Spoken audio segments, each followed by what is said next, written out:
of the meeting agenda. I just have one thing that I would like to do, and that I do have some comments on each of the minutes. So I'd like to move that down to right before the report of officers and managers, so that we can go through them without delaying the rest of the agenda, if that's agreeable. Yep. Or just Minutes. right before the, Yeah. okay. That, and I do have some comments on the CAC meeting minutes as well, but I think we can address those when the CAC report is done. Okay, so right above 11, so we'll make that 10A. Okay, that's the only change, unless you have something, Mike. Madam President, no. I'll make a motion that we accept the agenda with the one change of moving item 3 to 10A. I'll second. All those in favor say aye. Aye. Opposed, motion carries. Next is the public hearing on the 2019 budget and levy. I will wait 1 minute to see if anyone comes, but I don't see anyone walking in, so Don't we'll, see the stampede. no stampede.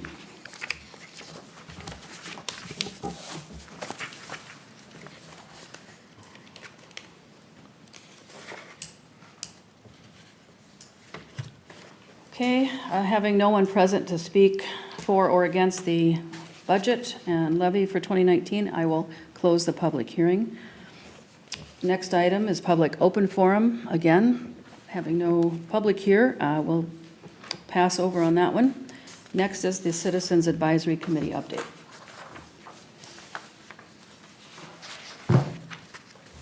Madam President, as you can see, Jerry Gretner is not present at the meeting.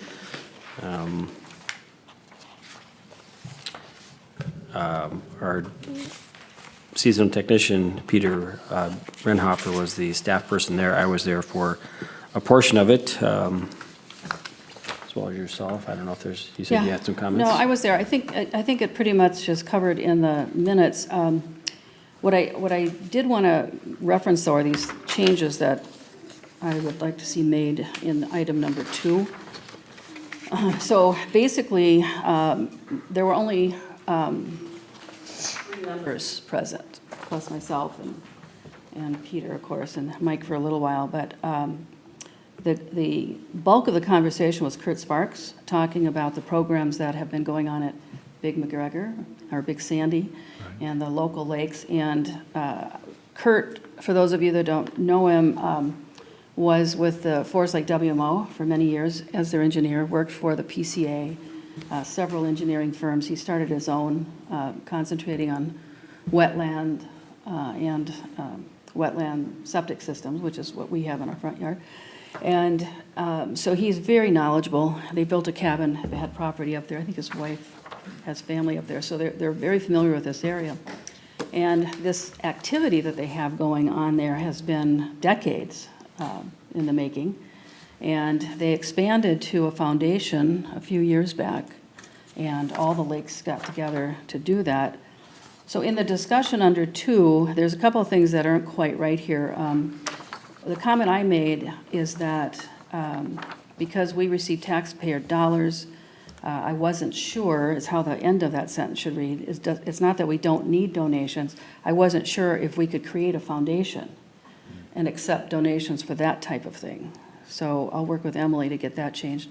And I did note that the foundation concept, this is how that next sentence has to change slightly, would probably have better success if it was set up by lake associations, with the real only viable one in our area being Forest Lake, because it's big enough and has enough people to donate on a sustained basis. Fund this thing. Yeah. And just a minor one on that other point is that working with these local foundations and partnerships with the local groups, like the Lions and so forth, it was for a program, not an element, so obviously has to have an environmentally focused new program, perhaps. And then under the timetable, just adding to that last sentence that a legal opinion would be needed from our district engineer to see if that would be possible, if we were able to do something as a district. And then on the next page, we talked about the number 6, the Foundation Champion. Obviously, that event needs to start getting promoted pretty soon, so we need to have some more discussion at the next meeting of CAC on getting that jump-started. I think applications are due by the fall, November, something like that, so some advertising has to start taking place. And then under other discussions, the second bullet point, this got a little convoluted, but you've heard me talk about how we, in my opinion, need to start doing more with our BMPs. They're such an important project. And I came across a program that's already formatted under the Department of Natural Resources. And I've talked to the Comfort Lake Association briefly. I want to talk to the other lake associations, but I ran this by CAC at this meeting. And I wanted them to review it, to provide their input as citizens, whether they thought this would be viable. Because it's very structured. There are checklists to evaluate your shorelines and to put it into different levels of acceptability under the DNR purpose, which of course is to restore things to natural states as much as possible. So, and that would come back to the board after I get all of that input. And I did tell them I hadn't brought it to the board yet, but it's in the minutes, and so here's a good time to introduce it. And it is just in concept stage right now, and it would be driven by participation from all of the lake associations. So they have to commit to it, because if they, part of the mission of all of the lakes associations is education, just like ours is, and so it would have to be accepted by them to commit the time and energy to make it work. All right, so I will give these change. Who does the minutes for CAT? Okay, I'll work with you on just this one, Jessica.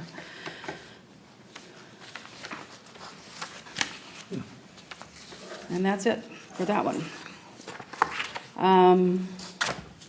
Next item is new business, AIS update. Madam President, managers, in addition to the update provided in the board packet, just quickly, Forest Lake, the flying rush, the second treatment did occur on Tuesday, the 21st.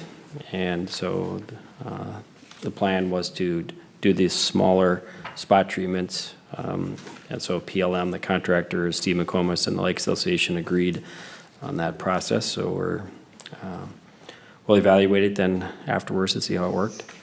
We completed a AIS detection survey on Lake Keewatin, and are pleased again to note that there is no reports of any AIS, and not surprisingly, a very good aquatic plant survey.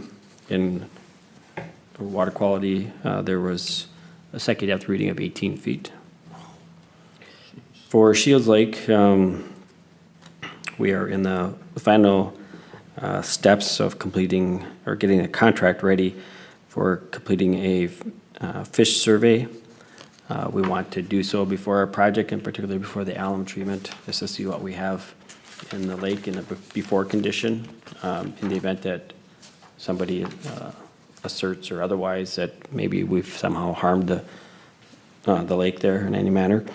And also, we want to know if any of the past work in the fish barrier related to the carp population is working or accurate.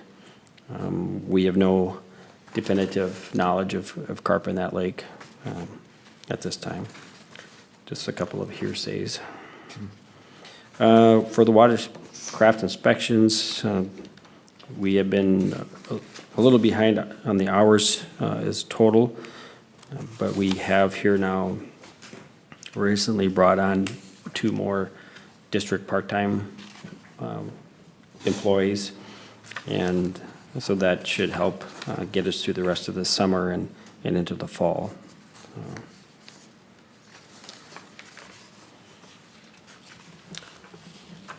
2 nothing part-time, else. did you say? Correct. So Okay. we've done this where we've hired some weekend-only inspectors. Filling Pete's position? Pete's, yes, and then we have one that's been more intermittent in his ability to provide service, so we're just from picking up the hours to. Okay, I just had a comment on the Comfort Lake report.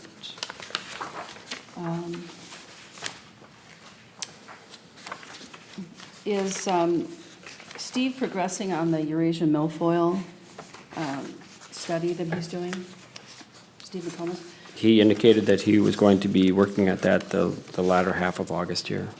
Okay. So we'll see a report maybe sometime in the winter? Has he been doing any work? Right, because up he to would today? send it into the lab and he'd have to lab work. He indicated that his kind of sampling, because it would just go in for the regular soil sampling, would probably be behind that of a lot of the ag samples that get processed at the University of Minnesota. So it might Okay. be into the winter, yes. So really nothing to speak of to date? Correct. Okay. Okay, and then my husband was out on the water today and ran into some people from the DNR, our Hinckley. I think that's the fishery division. And they were out, he thought it was Steve McComas at first, because he saw the boat coming from the other side, going pretty slowly by each shoreline. And it ended up being the DNR, and they were actually doing that shoreline survey that I was just talking about with the CAC people. So there's a checklist that they do and qualify the lake. And I just wondered if they notify the watershed district when they're doing things like this. Because they came out earlier in the spring and did that fish survey, and nobody knew anything about it on the lake, and so everybody was concerned about what's going on. And did they notify the district in that situation, doing the fish survey? No, neither one. I mean, we, for the Washington County staff, the central office there, I think our coordination level has been more robust, so to speak, so we do get notifications when they're planning to do work, but no, we have not been aware that they were going to be Maybe out. that's a good outreach call under our interagency cooperation, to maybe even send a letter, just to say that we would appreciate being contacted. Because if they're going to do that, I don't know, Bruce didn't ask them frequency or, all that kind of stuff, but if they're going to be doing that kind of assessment, then we don't need to be doing it. We can share what they're doing and save a bunch of money there and maybe move that into assessment monitoring. But it just seems ridiculous to be duplicating. So what were they doing? They were just If you go on rating the shoreline? Yeah, if you go on the DNR website, this program that I talked about it's all laid out, and there's a checklist that you can do to evaluate your shoreline from naked, basically, to natural. And they use that, I'm pretty sure that they use that for their own data bank when they're giving background on lakes and so forth. For whatever reason, but fishermen and women would certainly appreciate knowing the shoreline area, and a lake with more natural shoreline is better for fishing, of course, so. Is it public information I somewhere? would think so. But the Lake Finder site that I usually go to on DNR doesn't have that kind of background, so it's got to be buried, Very deep. unless you know, Greg. Occasionally in the actual fish surveys, there's a section where they talk about what percentage of the lake is natural versus developed, and then they sometimes have a little blurb in there about how protection of natural shoreline is important. So I think they're moving in that direction, but it's definitely not available for all the lakes right now. No, but wherever it is, again, if they're doing it on a frequency that meets our needs, it would seem to make sense to partner with them. So if staff can reach out and find out more about it, that would be, I think, helpful. All right, next item under old business, 2019 budget and levy. Madam President, managers, we have before you here the required resolution for your consideration that is needed for us to submit with, as a part of the levy certification. And I will note at this point that, and Jansen, I think you were intending to as well, that we will make an announcement such in our November meeting has been the past history for future comments or adjustments for our budget and levy.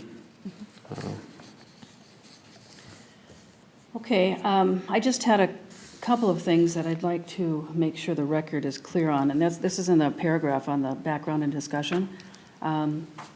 Manager Schmaltz moved to accept staff proposed total expense budget. I want to make sure that that's clear, that that's just the aggregate total, because we're still going to be making changes through our priority setting. So either add something that makes it clear that it's just the total, or maybe just take out staff proposed and just say to accept total expense budget of $2,593,593. And then that's clear. And then, as you mentioned, the priority setting is to be done at future meetings to be established. I think that might help clarify this too.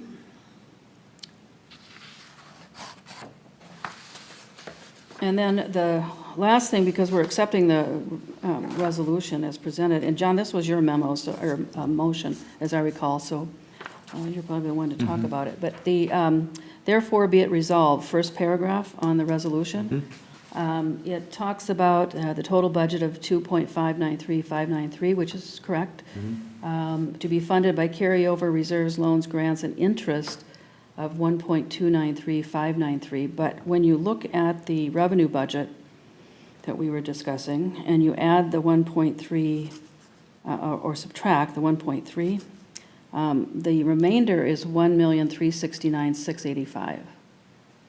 So I know that you talked about maybe adjusting that loan amount from 900 to 8, but I didn't remember that actually being part of your, No, it was just, Motion. all we needed was the total budget and the levy, really. And that's right. so those were the two numbers. Yeah. And this adds up to me, 1.3 plus 1.293593 adds up to 2,593,593. So I think those numbers are right, unless I'm, well, it doesn't account for the extra 100,000 remainder that should be there. that was the 1.3. That was from 1.2 to 1.3. Yeah. So maybe I'm missing something here, but, No, Madam President and managers, so the levy amount,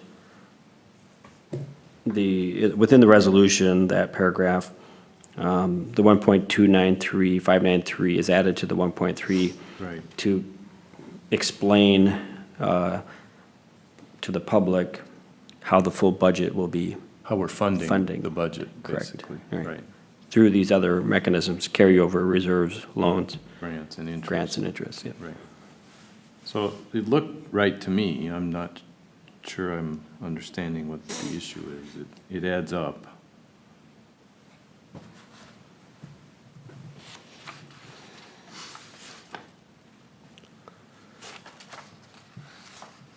So I think the resolution as it's written seems to be correct to me.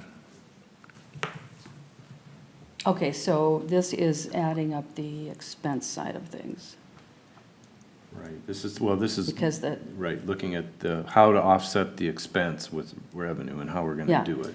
because it's that part, the to be funded by carryover reserves, loans, grants, and interest. If Right. the levy was increased to 1.3, Right.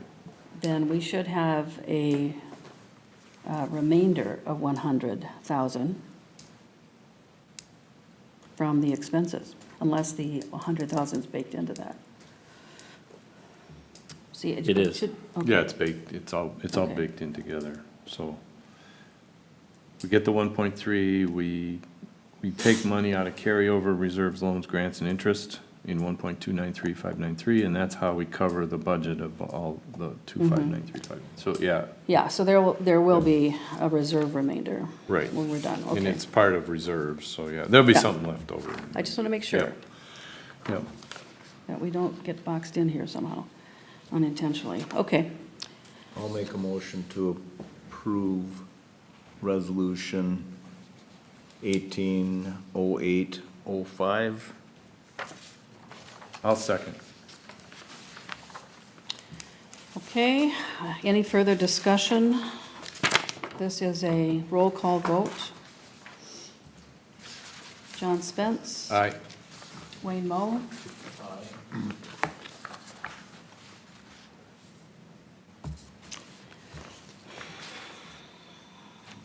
Since we only have 3 people here, a 2-person vote is going to pass this levy and budget. I am voting no. Okay. Cool. Okay, by a majority of the members present, I declare the resolution to be adopted on August 23rd, 2018.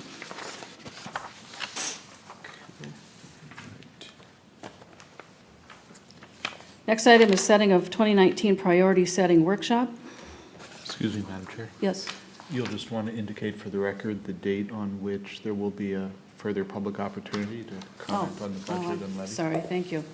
Yes, there will be an opportunity in late November, early December, for the public to further comment on the budget and levy. And we have until December 15th, I believe, to make a change lower on the levy if we choose, but that's the final deadline.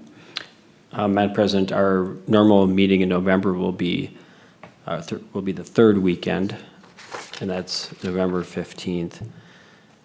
We will certify the levy by the 15th presently, and if the board so chooses, 15th of September, and if the board so chooses to take up the matter again on November 15th or any other time before the end of the year, they may do so, and at that time, they may lower the levy but not raise it.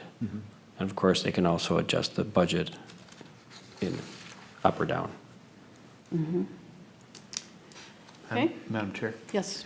in light of the earlier November meeting, given the framework of the Truth in Taxation Law, I'd suggest that the public comment agenda item be at the first regular board meeting in December, if that otherwise works for the board. Isn't that after the 15th? It's, Our December meeting is on like the 20th, isn't it? He's talking about November's meeting and then doing, December, the December. first December meeting. okay. We don't normally have 2 meetings in the winter. I don't know if we're gonna keep going, but Okay, Our current schedule is one meeting for December, and it is December 20th. okay. and we have to be certified by the 15th of December? Final oh, no, just by the end of the year. End of the year. Oh, well, then we can. November 15th would be adequate then? Yeah. Okay. Yeah. That's the safest Yeah, that gives us the time. safest number, although we will be having a special meeting in early December Oh, okay. to review the remainder, if you will, of Administrator Kenny's Okay. annual package. So we could certainly add it to that meeting, because that has to take place before the 10th of December. So we will have to have some meeting in early December. But that would be a special meeting, Madam President. It would be. And can't we add this as a special meeting topic? We could. We could. So we Yeah, can, sure. just, that's an option. We don't have to make that decision tonight, but we can certainly make that option, an option. Okay. Next item is setting of 2019 priority setting workshop. And just a clarification to this discussion we just had, does the detail of the budget at this level, Attorney Holtman, does that have to be decided before that public comment period? So that they can look at the full budget, or is it just the dollar aggregates? Madam Chair, board members, the resolution that you just adopted is the formal setting of your budget. It doesn't have to be any more specific, and you don't have to take any further action before the end of the year. That having been said, you always, at any time, can adjust your budget for next year. So are you saying that we should have that category budget at least outlined for the public? It's not legally required, it's a matter for Okay. your own judgment. Okay. Well, I hope that we're done before that time, so Hope so. next year's work plan can be done, but Yeah. the agenda for us going into the fall, September, do we still have 2 meetings? Yes. October, I believe we still have 2 meetings, correct? No. No? Fine. Okay. Well, maybe we make October an exception this year and use that first meeting in October as a priority. So we have one on the 11th and the 25th. Yeah, So try to be done with our priority setting by October 11th. Try to wrap it up. well, yeah, mid-October, we might have some Might have follow-up. some hangover, but yeah. But the other thing about the priority setting, what I mentioned is that, typically these are longer discussions. Yeah. And so if we are going to do it, it probably should be some type of a day meeting, I think. Maybe not 4 o'clock in the afternoon, but rather we start at maybe 9 and go to 4 if we need to. But we have that full time set aside to get through everything. And we may not need all of that time, but I think it's best to plan for it. Okay. So how much time are we talking about is that the priority setting? Yes, yeah, so it'd be early October, second Thursday. And it would be not a night meeting or a 4 o'clock meeting, but it would be 9 to 4, let's say. And then a break for lunch. And we may not need all of that time, but priority setting for budgets that I've been involved in are typically full mornings, so 7 to noon or full days. And I think we need to allow that kind of time just to make sure we get through everything. And we can get it done in one day. Yeah, I guess I won't be there, because, You're done, right? yeah, In September? September 23rd is when my term expires. So, Well, Yes, Madam President, I mean, technically, you have the option to serve until replaced, so at whatever time we get notice from Washington County about a new appointment, then we would know, but I know that have taken applications, and one has been submitted for that part of the district, so we would anticipate that moving forward and likely being on schedule, though. yeah, I haven't heard anything from Jen, but I guess we'll just see how it pans out, I guess. Wow, so the first potential meeting for the new person would be this all-day budget meeting. Well, yeah, it would be. Be a We learning- might lose them right away. be a learning experience. Wow. Introduction by fire. Deep end, jump in. I guess I don't know if I still was here. I don't know if I'd be able to take a day off of work just Right. to have a budget priority meeting, so. Okay, so does that work for you? October 11th? As Keeping it on the same routine day that far we as I know, set aside? Okay. I don't see any reason it won't work right now. Okay, well, then I'll make a motion that we establish October 11th from 9 to 4 as our priority setting, Okay. a workshop day. And do you want to second that? I'll second it. Okay, any further discussion? Mike? Madam President, just want to confirm it's at the district office then. Yes. Just wanted to check one thing. 'Cause Steve had sent us a bunch of dates. No, I didn't have anything in the October. He doesn't have anything past October 6th, so Okay, we'll have to check with Steve, but yeah. okay.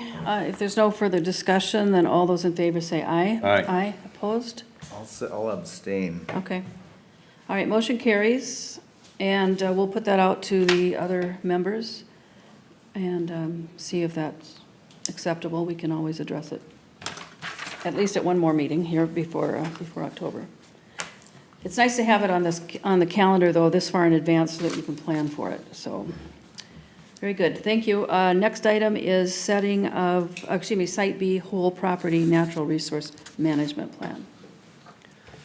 Madam President, managers, as part of the process outlined in the watershed management plan for the district with regards to its requirements or sort of self-established requirements for obtaining property, we've gone through this process of establishing and developing a natural resource management plan. And so this provides several opportunities for the board to review it and consider different things. Of course, it provides an opportunity for the staff to have reviewed the site in more detail, but also then evaluate management options.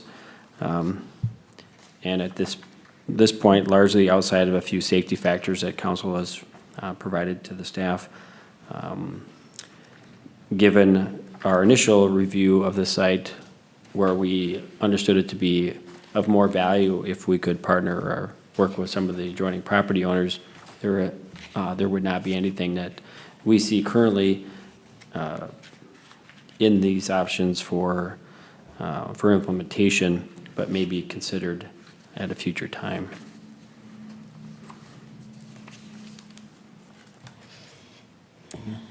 I'll make a motion to accept the natural resource management plan and direct staff to perform periodic monitoring of site conditions and post no trespassing signage where feasible.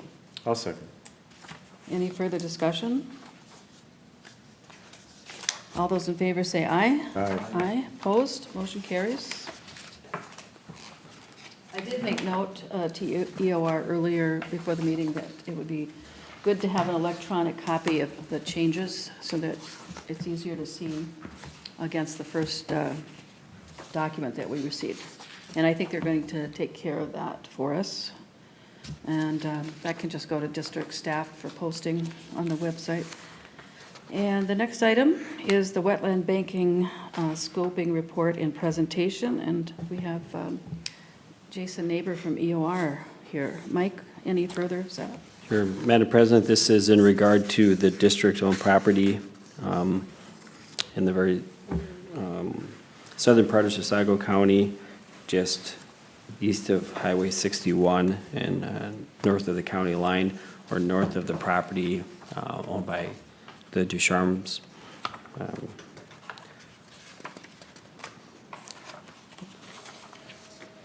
I will note also that the district last year looked to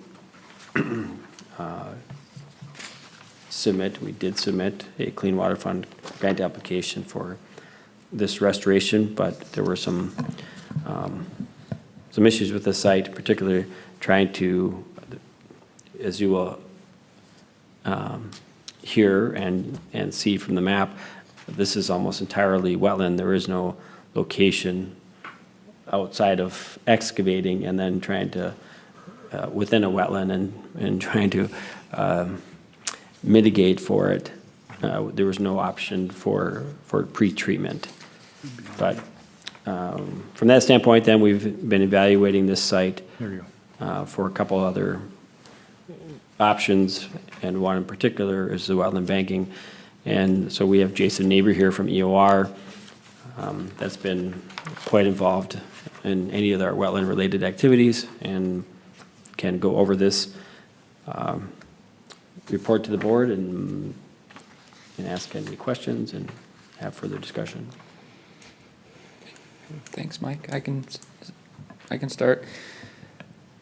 So in the authorization, I think it was maybe a couple meetings ago, you'd authorized us to complete the wetland delineation, which is something we didn't know much about the site, how much of it was wetland.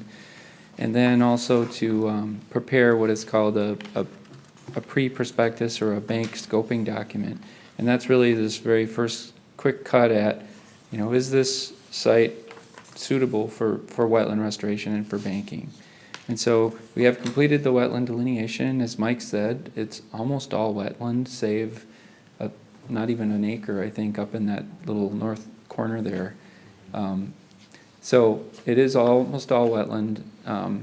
We also wrote the bank scoping document, which we've shared with Mike. Mike has reviewed that and signed that. So that's ready to go into the agencies to initiate their first review of this as a banking site. And just some background on the wetland banking program. So a lot of wetland banking is done through private entities, and the memo here is more or less structured in that way. There typically is a lot of capital investment for either a private entity or nonprofit who wants to do wetland banking. You make the capital investment, you do the restoration, and then you're awarded credits, and then you sell those on a free market. And it's managed through the Board of Water and Soil and the Army Corps, so it's all kind of this legit process. But it's a bit of a free market, and it takes a lot of capital up front, but for some entities, that's okay. They have capital, and then they wait and sell out the credits. And it is a business model. I mean, there are companies out there that do just banking. For wetlands in Minnesota, but across the country, there's also stream banks, for example. And there's other kind of banking things in other areas too that have, stormwater and things like that. But within our state, we have the wetland bank. And so the way I've structured this memo was just sort of an introduction to that, and at the end, kind of posted some numbers there that are large. I mean, especially in terms of the capital investment. The thing we know about this site, now that we know that it's almost all wetland, and it has a lot of canary grass, that really demands a lot of energy, basically, and resources to try to manage that. And so, to be real sure that you're going to get the canary grass out, one of the best, most reliable ways is to do a scraping, and that's where you start to generate a lot of costs. It's expensive to move material. Now, if that material has value to a local contractor, certainly you could get a break on that. We don't know all that at this point. But I did put a number in there that was approaching $1 million if you were to just pay a contractor to strip off a foot of material and then do all the other work. And so that's obviously a considerable capital investment. Obviously, if that was where we came out, that probably wouldn't be a wise move. But we have some other options. We have some opportunities to reduce that cost. Then on the return side, the credits can be sold. We know that credits in the years that I've quoted there, 2015, 2016, we're selling for about $33,000 per acre per credit. Yeah, it really is. But those numbers have gone up since then. And by the time credits would be available for this site, they would even likely be more. And so, and I can't stand here and project all the finances right now because we simply don't have enough information. The thing that I can tell you is credits are increasing in value, increasing in demand, and this bank service area, there are separate watersheds within the district, in the state, and this bank service area is very low on credits, and it has a lot of demand. And the Board of Water and Soil put out a report recently about this bank service area, and basically comes to the conclusion that this bank service area is very starved of credits. There's not enough credits to meet demand. A lot of the wetland impacts are being replaced out of the bank service area because there's nothing available here. It's similar to what's happening with the Menards. They're proposing to replace outside of your watershed because there's nothing available here. So, so we know that there's a lot of interest in this part of the state in getting wetland banks in here. So that's a benefit. The other thing that I just found out yesterday, I talked to the Wetland Bank main project manager, Dennis Rodacker, about this concept, and he informed me that the state-led road bank program might be looking for proposals in the next few months. And the way that works is you would say, okay, we have a site here, and then if the Board of Water and Soil likes the site, they would basically take over the sort of, well, they can take over different parts of it, but generally, they would have to make the capital investment. They would do a lot of the work, the technical work, and then you would get paid for the credits. So it's definitely a lot easier than doing it yourself. The economic returns are not as good, but it's simpler. And so essentially what you could do if it goes either of these routes is you could get a project built on this site for little cost, or potentially even make some money on it if you go the state program route, and still get the water quality benefits that we're hoping to get from this Heims Lake drainage area. How much different is the return when you go through the state? I don't know, Jackie, I'm Okay. sorry. Those credits are all the credits that they would generate through the state program go for road projects. So those wouldn't be available to Menards or whoever else needs them. Those would go for state and county road projects. But that's okay. I mean, we've got a lot Well- of wetlands here, so, you know, Well, we've I got a mean, lot of the area. really great thing is you get the wetland and the water quality. Yeah, But they would basically be paying for that. yeah, So- no, I get it. I mean, it sounds. Yeah, it's a good program. It's not a guarantee that will be awarded. It's sort of like Clean Water Fund. But in speaking with Dennis Rodecker, I said, well, this is where we are in the process. We have a draft prospectus prepared. He said, submit it, get it started. That'll put you in better position. So that's kind of where we're at right now. We talked about at the last meeting, the concept of having wetland banking credit sites in each of our major lake districts. Does that make sense? That would be brilliant. Okay, We could good. manage that, I yeah. thought so too. The other concept is, when Bixby Park was done, that project, in the study, it talked about using that as a wetland banking credit site. Is that usable in its current format? No. No? Okay. No, it's, there's a couple things against that site. For one, it's difficult to do a real true hydrologic restoration. You know, we did change the water elevations a little bit in terms of how the ditch functions, and we didn't really make any investment in the vegetation. Okay. It was a big cattail slough, it's still a cattail slough. So it would be really difficult to generate credits that way, and the fact that we got Clean Water Fund to do it pretty much takes it off the table. Yeah. What about that wetland area across Highway 8? That's more diverse in its plant material? So just north of Bixby? Yes, across Highway 8. Yeah, Following the I haven't water. looked at that in detail. Yeah. I mean, There's very little cattails in there, but there's a lot of shrubbery and trees and so forth. You yeah, I probably know mean, better than I the do. night On the generally, west of 61, Um, that section. Well, north as of- you're going, you know, Bixby's here, Highway 8 goes down this way. It's that meadow where the Heim Lake ditch comes down and connects with the outflow for Bixby, and then goes, you know, over to Archie's property, basically county line ditch. yeah, it's not the Heims drainage, because that's this project. The Heims is further north. You're thinking about straight across Well, from- no, this is the other leg of Heims that comes down from, right along the freeway, Oh, yes, I know what Yeah. you're talking about. Okay. yeah. Where that little white house, yeah, the guy that was building dirt bikes. Dirt bike Trails, track, yeah. Yeah, it might be something to take a look at. I mean, Well, that certainly seems more diverse to me, and if that's part of the criteria, it's not, usually if it's already has some wetland characteristic, you get less credit. okay.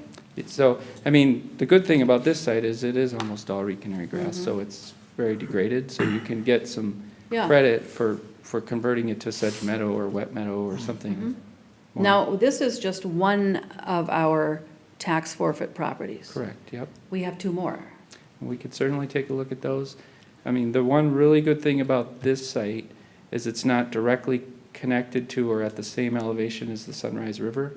And so the concept here is we can take the Heims Lake drainage that comes in a little higher, and we can divert it into this parcel and not have to kind of mess with the whole regional elevation of the Sunrise River. Gotcha.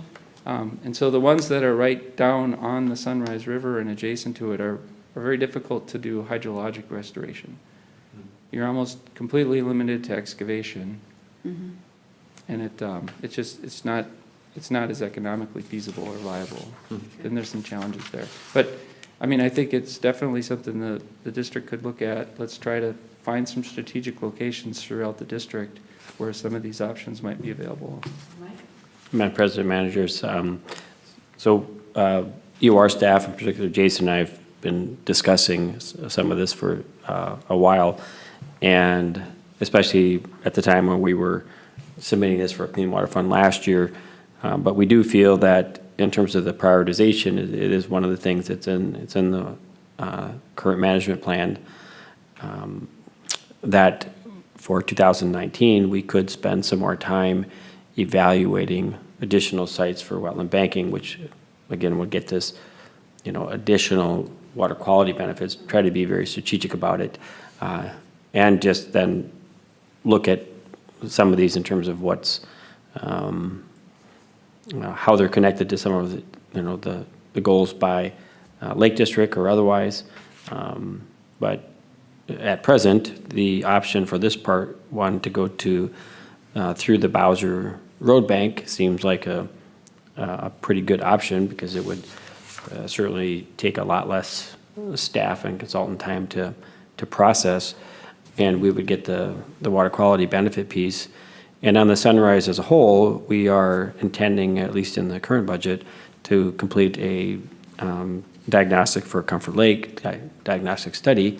And as a part of that, or sort of in addition but separate, but on a parallel track, we could look at a much larger wetland piece of this, somewhat through the eyes of the engineering study, but for the wetland component, in what options could we try to pursue that might mean property acquisition or easement acquisitions, to pull some of that off on a much larger basis, but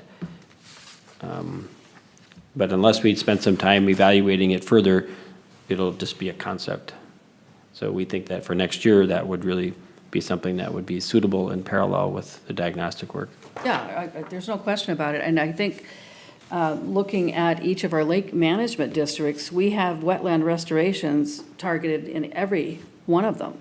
So why not look at this program that has some upside to it beyond water quality? I mean, there's a monetary value return, on these, and that makes total sense. Yeah, and there's, in terms of, certainly if you were to pursue it on a private standpoint, there's an economy of scale. You're not going to try to go in and take a 5-acre wetland and put it, it's just too small. You need to have a volume there, a size that's big enough.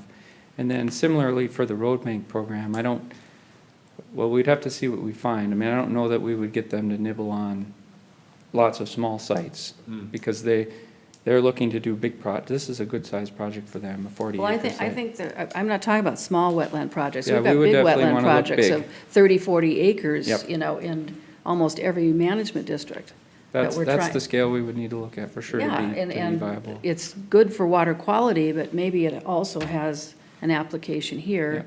and a benefit, a real upside benefit. Mm-hmm. Okay, well, that's good. On page 2, down at the bottom, restoration and management activities and potential outcomes. Down near the bottom, furthermore, it starts by increasing water residence time. Yep. Sediments and nutrients are more likely to settle out or be processed. So this reduces nutrient and sediment loads to downstream water bodies. Sediment load in Comfort and Little Comfort is a huge concern. A lot more suspended solids get into those two lakes than any other lake. So this is a big deal for those two areas. So if we're working in this area, I think if that's an option and not a requirement, it should be looked Yeah, I at. think it will be. We need to better understand the Heims Lake drainage and find Yeah. out how much sediment comes through there. But if there is some, we certainly will not want that in our wetland bank. We would probably want some sort of a forebay or something that's accessible to be Perfect. cleaned out. But once the water comes through there and routes through the wetland, it would be completely sediment-free. Yeah. Because it'd be filtered and Sure. A lot of it would probably evapotranspirate. I mean, you know, so there's a lot of benefits, similar to what we're seeing in Bixby. Yep, good. Top of page 3, it will be necessary to investigate potential flooding of adjacent properties. I just added and model, and when you investigate, do you do modeling so that? Yes. Okay, We will need to perfect. do that. And that's a MnDOT road, Highway 61, so we need to work closely with them as we did with Bixby. Okay, And showing them, you know, how the restoration work responds to their road and their Yeah. infrastructure. So that's definitely okay. needs to be done. Good, and again, sediment and nutrient removal is mentioned there, so I just wanted to highlight that as, again, important. Bottom of page 3, very last sentence, the district will need to have staff resources available to administer the banking program and process financial transactions. So you'll have some kind of a model or template or something, but obviously, we want to make sure that that gets covered in the budget. Well, if we did the If you banking did the private ourselves. banking, if you did the road bank, you wouldn't have to worry Yeah. about that. But the private banking, you would need someone to function. Chuck, does Minnehaha Creek do that still? Do they operate a bank? They had one for a while. It was maybe a while back. Painter They don't. Creek. Rice Creek Watershed District does. Okay. So you would need to have somebody on staff that would, you know, process the bank requests, and there's some financial transactions. The highway offset would definitely be a wetland bank that was created by and paid for by the state. Is that true or not true? What was the question? If this is to be a highway. The road bank A program? road bank program, Yep, then then that- the state basically, well, there's a few ways they can do it. You can carry it forward a little bit with your engineering, and then you can get a higher price for the credits. Or you could just say, all right, here's your site. And Bowser does the modeling, he does the design, they do all that work. okay. So the economics of that, we don't know yet how much we get for I don't- those. I don't okay. know, I haven't been involved in. Whether it's half of the 33,000 or lower, or I whatever. don't know, but Okay. it's a lot, it would be a lot less labor intensive, certainly. Sure. But like I said, you still get a good project out of it. But you're going to include that analysis in your final report to us? Yes, I Okay. mean, that will be in there. So the next Good. step is the prospectus, which is sort of the second of 3 steps. So provided we get a favorable review from the agencies on this step, then we can advance it to the next step. By the time we get to that, we probably will know a little more about the road bank program. And then we can probably make a decision at that point if the district wants to invest more time, or if the road bank application looks viable. Okay. All right. Those are all my questions. Anybody else? No. Yes. If I could ask Jason one Sure. thing. The credits will have more value if they also satisfy the Army Corps of Engineers Correct. replacement requirements for their permits. Does that, to your knowledge, would designing and going through this procedure to meet both Bowser, WACA, and Army Corps change any of the fundamental approach or the nature of the costs involved? No, it's a joint process, so we would take it down through the Bowser route and the Army Corps. Now, there are some banks out there that only have credits available for Bowser, but not for the Corps. And I'm not really sure how they got to that point, but this one would be fully parallel for sure, because it doesn't make sense to have credits available for one and not the other. Is there a cost differential in meeting both? Or is it pretty much the same work? Well, I don't know that the cost would be significantly different, but your market is better. Right. Yeah, because if someone's impacting just a typical wetland, they're gonna need both. Right. There's a chance that, for example, if they're doing a utility project, in Minnesota, you have to replace impacts related to a utility project for some activities, not all, but for some. But the Corps is has a lot more exemptions for utility. And so if someone were impacting from a utility project, the Corps would say, well, you don't need anything from us. But WACA might say, well, you need something from us. And so that's where you might get a little bit different. But generally, people need both at the same time. Well, they can't choose one or the other, don't? No, they need both. They need both, okay. Yeah. Any other questions on this topic? Okay. Do you need us to further endorse this, or what do you need? This is just I information? don't think so. You Okay. approved our scope. I We mean, I guess did, if you yeah. wanted us to not do anything, you tell me. No, no. going. This is very good and exciting. I do have a question, though, on the Army Corps of Engineers. Okay.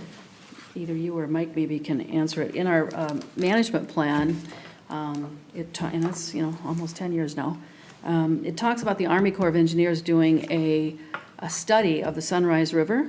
Has that ever been completed? Was that their wetland bank prioritization mitigation? Yeah, 2014 or something. Okay, yeah, that has been done. okay. So this would fit probably nicely into that plan. I Yeah, haven't and read it. I was involved in that a little bit. The scale of their mapping was very coarse. Oh, okay. And so I didn't find it necessarily super enlightening at our small watershed scale. I don't know, Mike, if you have similar impressions of that exercise, or?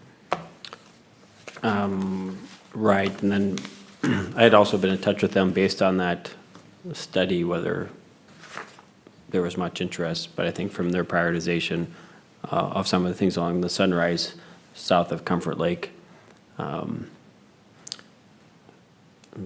their initial response was that it's not really the kind of site we were looking for. Okay. So, at least on some stream bank, they have funds for different activities. But it was in response to that particular study. Okay.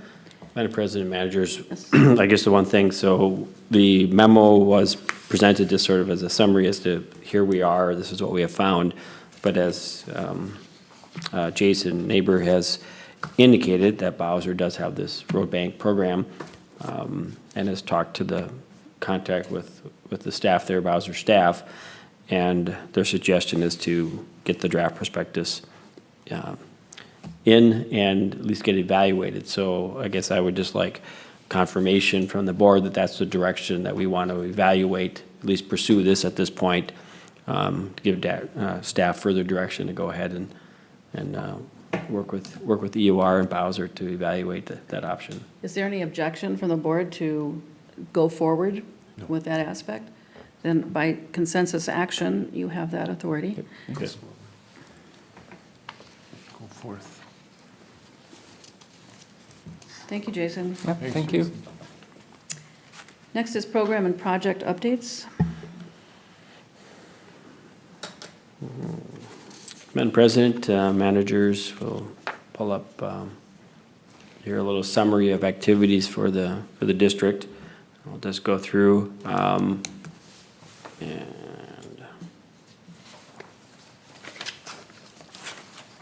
not sure.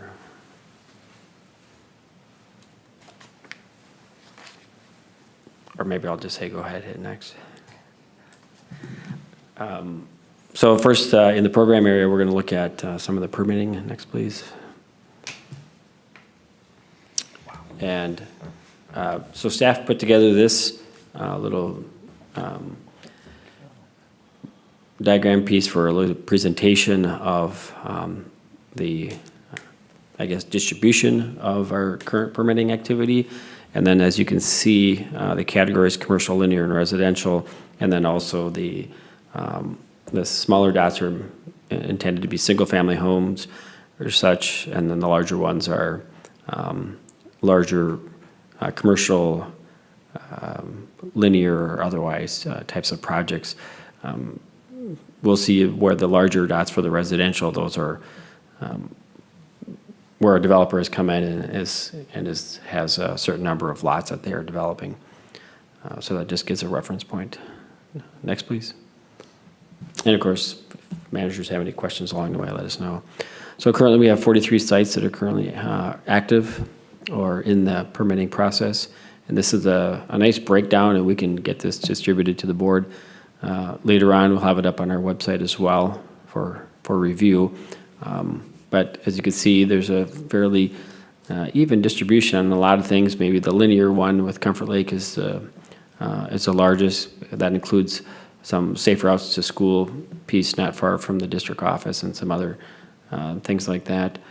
But from the total number of sites as well, there's more activity currently within the Comfort Lake district area. On the next piece then, when we talk about non-compliant inspection items, so these are when the staff goes out on our regular inspections, and these can be any smaller number of items or larger items. Individually, they could be from not having a rock gravel entrance to having an area seeded or a silt fence. We definitely try to make sure that each site is 100% compliant, at all times. Again, it's a little bit different distribution, and I might say that for the Forest Lake piece, we've had one larger development that we've had an ongoing number of issues with. That staff is out there a couple times a week or more, depending on the situation, to keep on top of it. Where's that, Forest Lake District? That's Chestnut Creek Okay. piece there, just west of the Shields Lake project area. So, even though, because there are multiple builders out there, so it definitely gets more complicated and more challenging, because each one, some companies have, and some, or managers, depending on the situation, they're right on top of it. We don't have any issues, but some, depending on, for whatever reason, either their history or their background, we continue to work with them. But we also appreciate the fact that the cities across the board, we've had now both in Chisago County, City of Wyoming, and City of Forest Lake, where they have issued stop work orders in order to get projects into compliance. So we've have further refined that and process through the permitting process update from this last winter, and Aaron and other staff have been working on implementing that, so in a lot more detail than we've been able to do in the past. So we're pretty pleased from that standpoint. Of course, we would like to see the percentage of non-compliance items in the low single digits, but I think we're getting there. Next, please. Can I ask a question about that before we go on? It has a note down there, Liberty Pond permits are combined for summary purposes. So when I'm looking at residential as 9 permits, is that 1 for all of the homes in Liberty Pond? Correct, because like for Chestnut Creek, we evaluate all of them at one, in one big chunk. Sure. So for consistency's sake, I just combined all those single-family home ones. Sure, I understand it in the table. Down below on the footnote, though, if you could just put in how many permits we're looking at? Sure. That would be good. All right. Could do the same for the others then, too. Yeah, Yeah. yeah, that's right. Yeah, note them all. Okay, next, please. So one of the things that staff has been doing, and particularly Aaron, has had prior experience in putting together an access database for our permit tracking. Previously, we had it all done in an Excel spreadsheet, and it had become quite unruly. That was something that Amy had started. We had carried forward, Amy Caroline, that is, and then, but given the very large number of past permits and ongoing future ones, this is much cleaner, gives a lot of information, and automates a lot of the updates. And of course, we can do queries and things like that we could not do in the previous piece. So right now the challenge has been, we have all our current ones in there, and we've been now working on populating it with the past permits as well.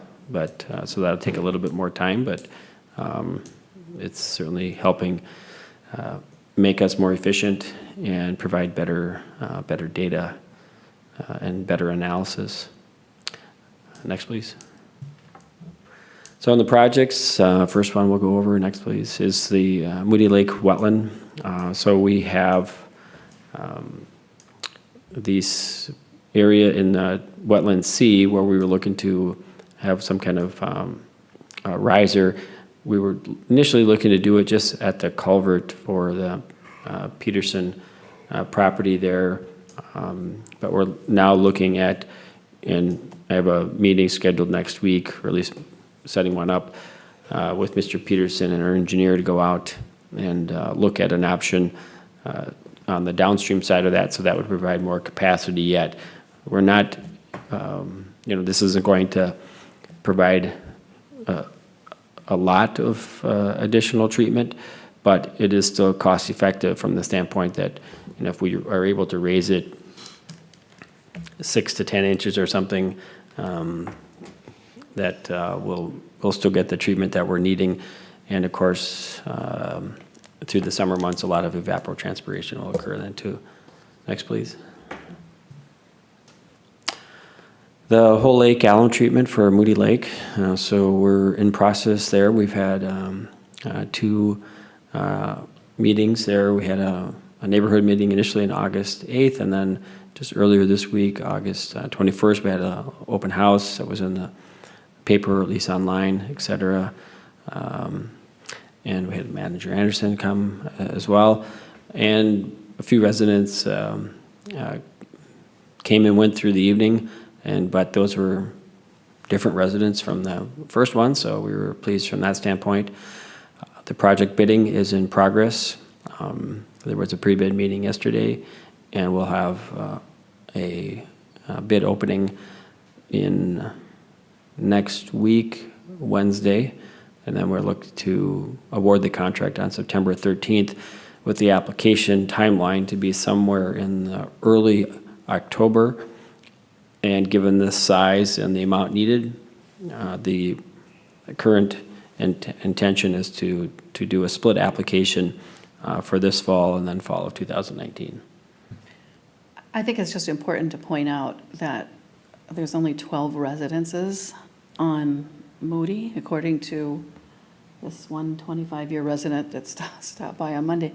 And there were 5 families represented at the first open house, and was it 3 or 4 at this last one? So we got most of them. Well, that's just it. I mean, even though it was a small attendance at each one, you have the majority, well over, yes, of the people on the lake. So that's good overall. Right, another one showed up actually after you left. Is that right? A couple well, on there the you go. corner So there, it's so. 4, so 9 out of 12. Almost, so that's pretty good. 75% turnout. You can see from this aerial photo kind of the extent of the neighborhood. Right. So 10 might be kind of a generous. It's in terms of how far you extend to the south, what constitutes Moody Lake. Yeah. The property connections are there, but and The water is tough. right, there's just I think 1, 2, 3, 4, maybe 5 that are actively have some kind of dock or thing Yeah. out there. So, but positive. I think people are understanding. Actually, the last couple that came, they were quite knowledgeable of alum treatments and familiar with that concept, but so they were pleased.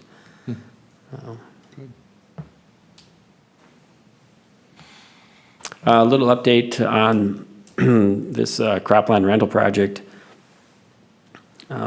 Just because there has been some discussion on it on the northeast side of Bone Lake. This summer had another composite sample taken of the area where the growth has not been good, and it's currently at a 5.0. Ideally, we want it in the 6.3 to 6.5, but having walked the majority of the site in mid to late July, after that July 12th rain event, the grass that we had rolled it, and it created this basically erosion control mat. There's no active erosion occurring at all that was observed by myself. So one option is, at least for this fall, given the current pH level, even though the lime takes a couple years to interact, we would still look to maybe apply some more And, but but overall, it's doing exactly what we wanted. That was to stop the erosion from that standpoint. I was out on Bone Lake on that area, and one thing that, visiting one of the landowners, Burl Halderson, and she had communicated, I was not aware that in that location, that there was quite a large dairy operation at one time, including that area near of that wetland complex, where, because we were monitoring at the field edge and not at the exit of the wetland. So for next year, I think it's something that we're gonna want to add into our monitoring in some way, at least some grab samples, and maybe even this fall. So we'll see how that works out. But just for the meeting, Manager Mo, one of the suggestions that he made was to maybe approach that beef farmer on the south side there that we've not had any luck communicating with, to see if he would want to work with us to get it seeded into a hay crop and then take the crop. You know, sort of as a partnership. That would be a way to establish some dialogue and interaction with him, and as far as some of the other work on the other part of the lake on the south side that we would like to at least evaluate. So Yeah, if you can establish some sort of relationship with them. yeah, it's a great idea. What does he farm? He's got a beef Well, operation. Beef farm? Mike hasn't really he's approached the guy on the southwest side of Bone Lake, but, you know, dropped off some material, but he hasn't really got anything, any interest back from the guy. Yeah, So, but he's beef, you so we were said, just yeah. talking before the good. meeting, what if we worked with him to either, like, guy's land that we hunt out in South Dakota, he cuts everything at the end of the year for forage for his cattle. And so even if the guy cut the stuff that's there now and worked with us, if he, you know, for hay or something, get the Yeah. soil better, Makes sense. we could establish a relationship with him possibly. Sounds good. All right, next, please. All right, so on this one, we have the one project that the board has approved and working on the contract currently with the contractor. And then we have two more, and I'm scheduled to meet with the engineer, the Washington Conservation District engineer, just recently left his position there and took a new position in Florida. So I've now transferred that over to EOR, and so we're working with them on reviewing these two other projects to get back out. I'll still work with the SWCD to do the outreach in coordination with the landowners. Next, please. So on the little comfort diagnostic monitoring, this just a little bit of an update in terms of what we're seeing out there. I did also, at the early part of this week, I asked the question for the city of Wyoming if they were intending to do any evaluation of the stormwater ponds coming out of the Liberty Ponds area prior to taking them over once it's full development.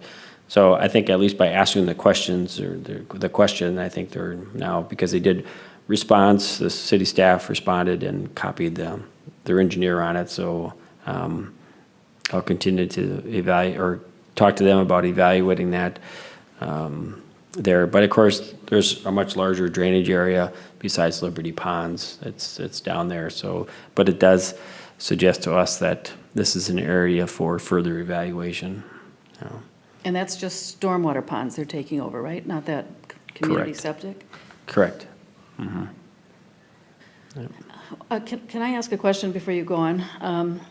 The corner of Highway 8 and Heath, where the runoff comes down the ditch or through the pipe, you know, from Liberty Pond and everything else that's on Heath Avenue, it connects somehow with the highway culvert that was just replaced, or it's near it, or something. The work was done really close. You've been out there. Can you tell us if that connects with that pipe, or are there two separate drainage pipes that come out?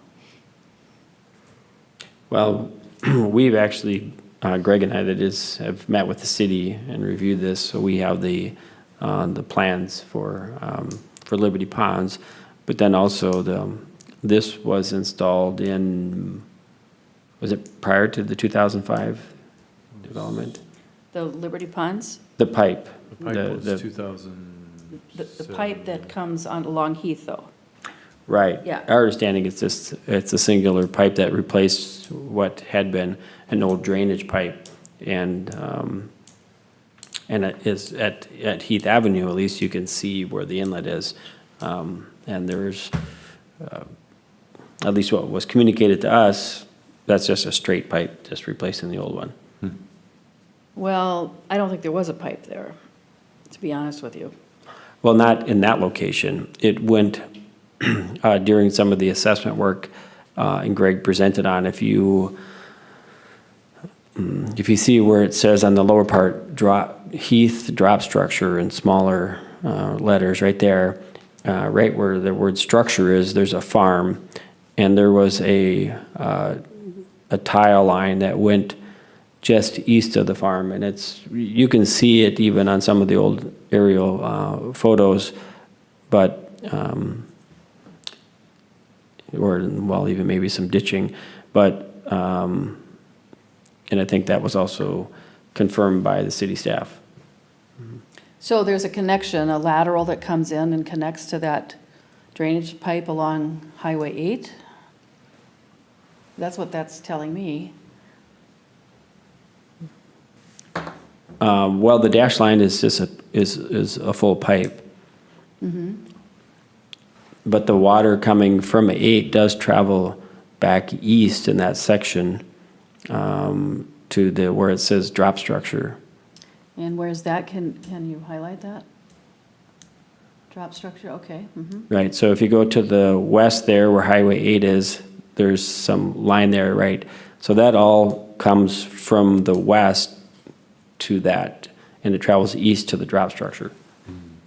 Right, and the drop structure is at the corner of Heath and 8 or not? No, It's right there. it's just along Heath Avenue, but it's just at the location where Right at that the channel corner is. of Liberty Ponds, basically, right? Right, it's basically, Or is that Like a- Applewood Nursery? Well, it's right there? behind Applewood Nursery and right at the corner of Liberty Ponds' property, because that, There's houses down here, though. I mean, those farms and things that are, I think it's a little north of Liberty Ponds. yeah. a little bit even Yeah, I would beyond. think so, too.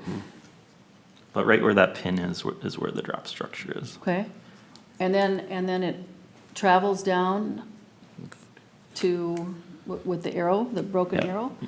It, Right. it follows the road and then discharges down along Highway 8 there.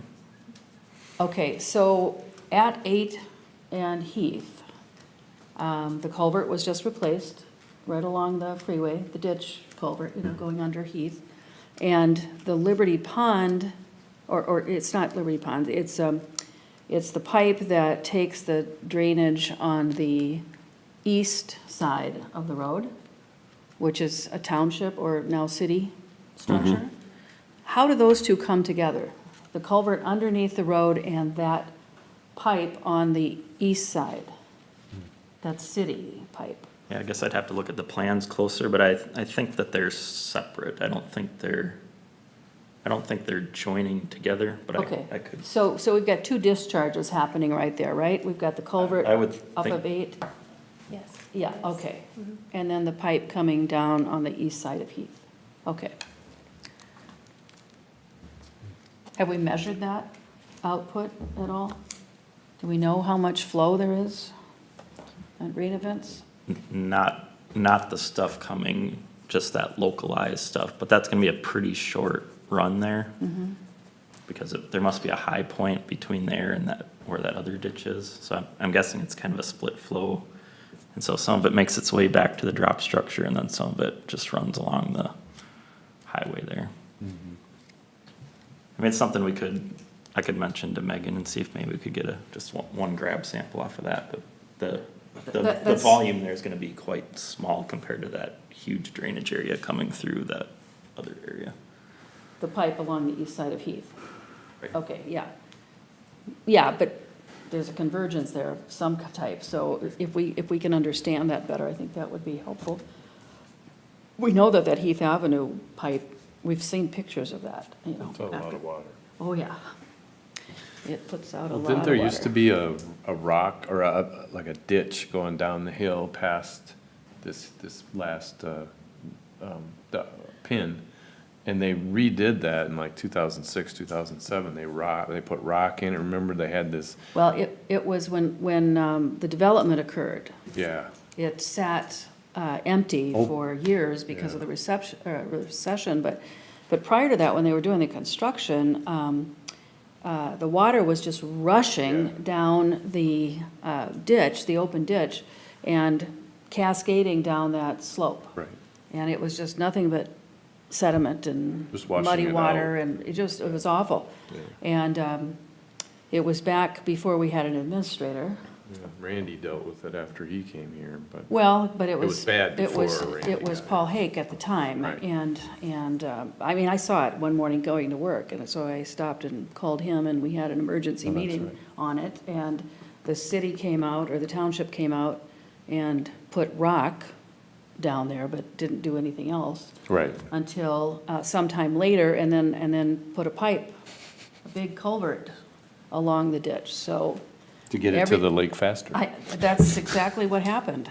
So it's been a problem for a long time. And then as the development started growing, you know, here just, 5, 6 years ago, really, after the recession effect ended, then we're just adding more drainage along, especially Heath Avenue, as those houses get built. Right. Madam President, it matters, maybe one thing that Greg and I can investigate is whether or not the city would be allowed to clean out on each direction of where the surface water is coming towards the drop structure, because it's all currently filled in with sediment. And that would, in essence, act like a forebay on each side. If they could do some regular maintenance there, they could at least potentially remove some of the sediment before it's going down the pipe. Well, with that kind of volume, you know, what our suspicion is that it's just gone like a river running into that wetland area, pulling all that peat soil into the water. And we believe, as lay people in the area, that that's why we're seeing filamentous algae growth, where we haven't seen that in the past, so. But there's just a tremendous amount under high rain conditions of soil that goes into Little Comfort right there from that wetland. That's all wetland right there along the. Right, along that edge, Yeah. the southwest edge. So I was always surprised the city didn't put in a catch basin to at least slow some of that volume down and let some of that settle out, but We anyway. have two of them. One's called Little Comfort, the other's called Big Comfort. There you go. Answers that problem. Okay, thank you.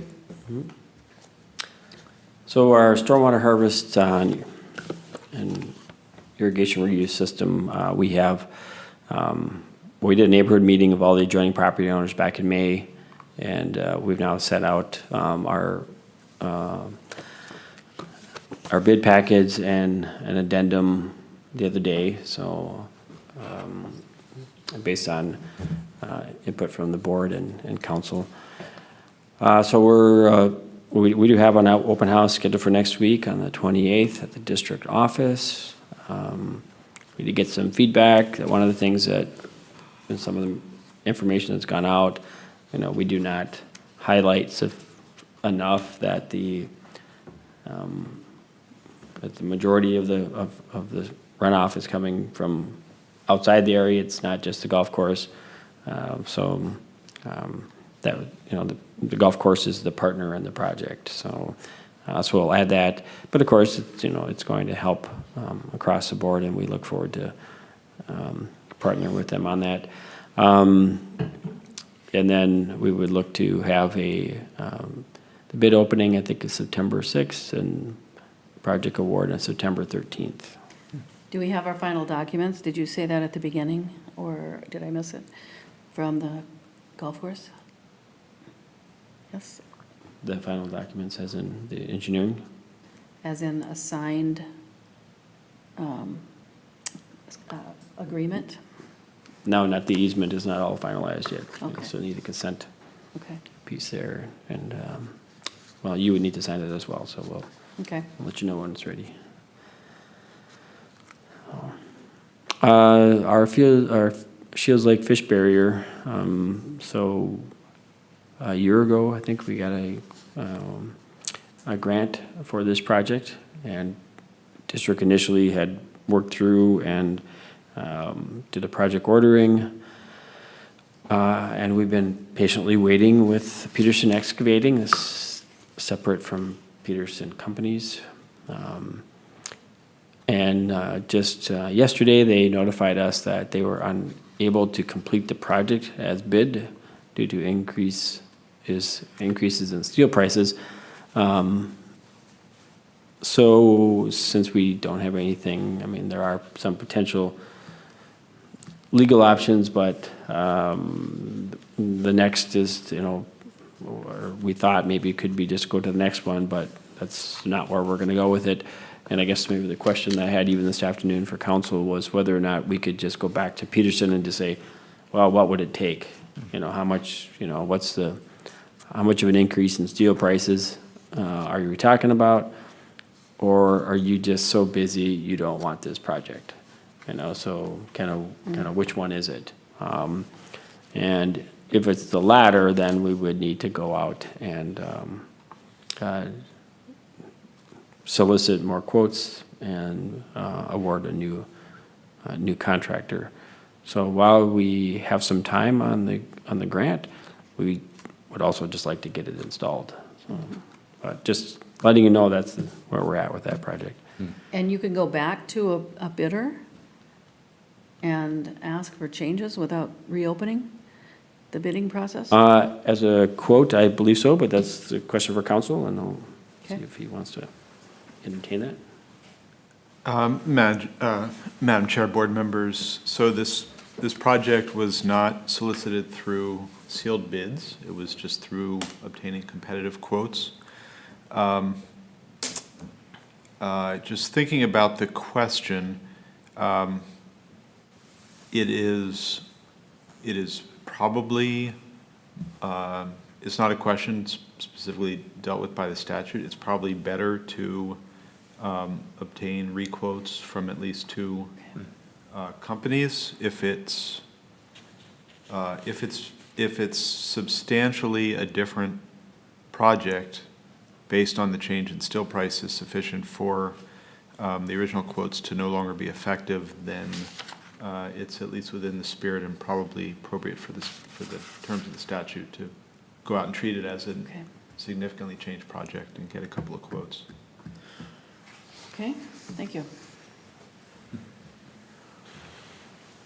So our Third Lake Wetland Treatment Project, so we have completed that channel stabilization work on the east side, and then also some turf restoration on the north side. I did contact the firm that did that work, Shoreline Landscaping, and asked them to go back out and look at that turf restoration piece. I think it does need some touch-up. We've also been out and have restaked the area for the wetland work on the city property. And in addition to staking, and this time we've actually spray painted the boundary lines, so we know where they are, and if you pull the stake, then we still know where the line is. So, and so just today now, one thing that was still remaining was this mow path, and I've communicated with the landowners there, and I believe that we now have that established. And so I will contact Prairie Restoration to come out, and very soon at their next availability, they will come out and spray that entire area. So while they're it's green and there's a lot of vegetation. The majority of the vegetation are invasive or not desirable. And so we may likely, even though it was in the prior communication, we'll probably maybe need to send something out again just to letting them know that, yeah, this really didn't turn out like, because we didn't do any maintenance last year, it just became a big flush of weeds. And very little of the native plants that we were after, probably less than 5%. So the recommendation has been from the engineer and from their staff to start over. So that's our plan. And that's the area down by that Park Lake setting, or where are we talking? The entire city property that is the buffer, the wetland buffer and the upland buffer, the combined areas. So, and that'll take, 3 to 4 years for that to get fully established. Well, there are some flowers coming in on the roadside, on the lakeside. Right. Are you done with your part of this? Yes. Okay.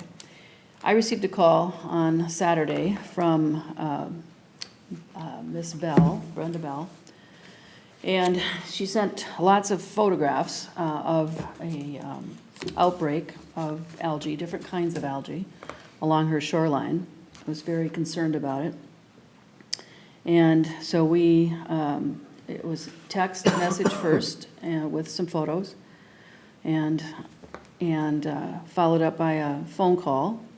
And I asked her what's different about the normal outbreak that occurs on Forest Lake. And she said that she is seeing different plant materials. She was seeing different plant materials and something with little white beads or balls, and that she believed it was from the bursting of that filter balloon that was put on the pipe. And I didn't recall that there was, of that bursting, yeah, here we go, that there was any bursting of a filter bubble. I thought that was all done on the pond side.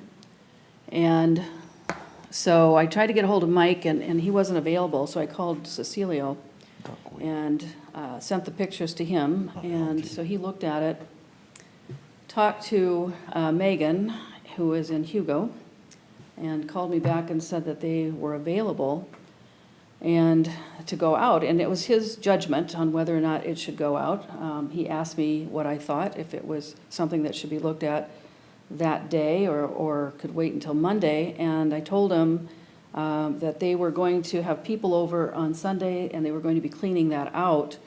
And so I just told him that if it was in front of my house, I would be concerned.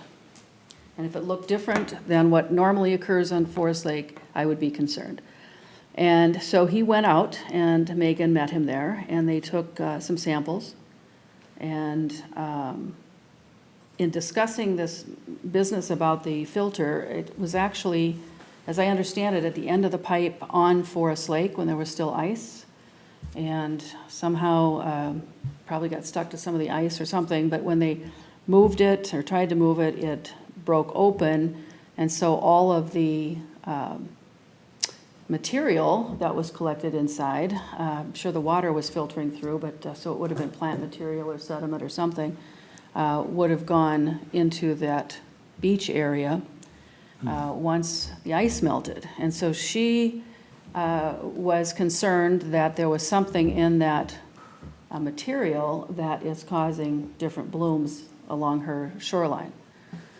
And so in communication with Cecilio, just messaging, he said the only way to really find out is to do some sampling.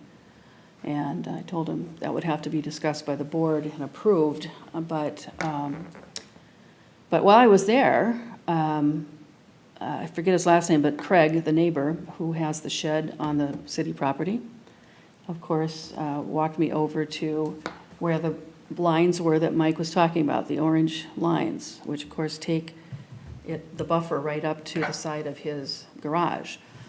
And, City garage? no, his shed on city property. And I said, well, he wanted rock put into that channel area because the ground is very spongy. Remember that discussion? And I said, well, if you put the buffer there and allow that root system to knit, it's going to take care of a lot of that. But he was worried about kids and dogs. He brings that up quite a lot, but in the past. But I said, they're not going to go into a thicket area. So once that native buffer gets established, you're not going to see dogs and children going through that. It's just too thick.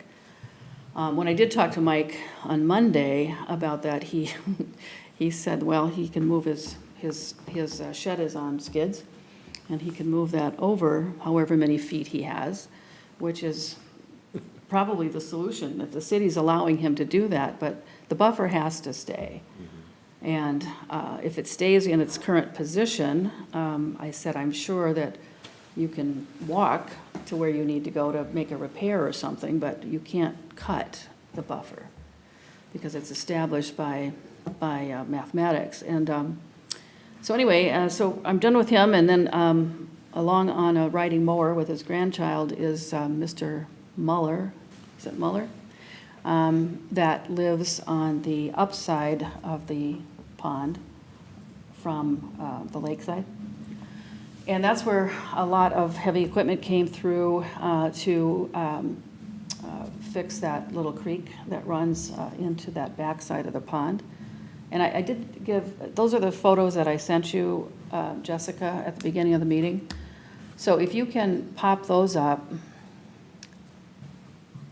This is the one that concerns me the most because it doesn't look to me like that project was completed the way that we expected it to be. You can still see tire tracks on the grass. And in both areas, down where the creek meets the pond and then also upstream of that. And I did ask him if he had photos of the area before the project.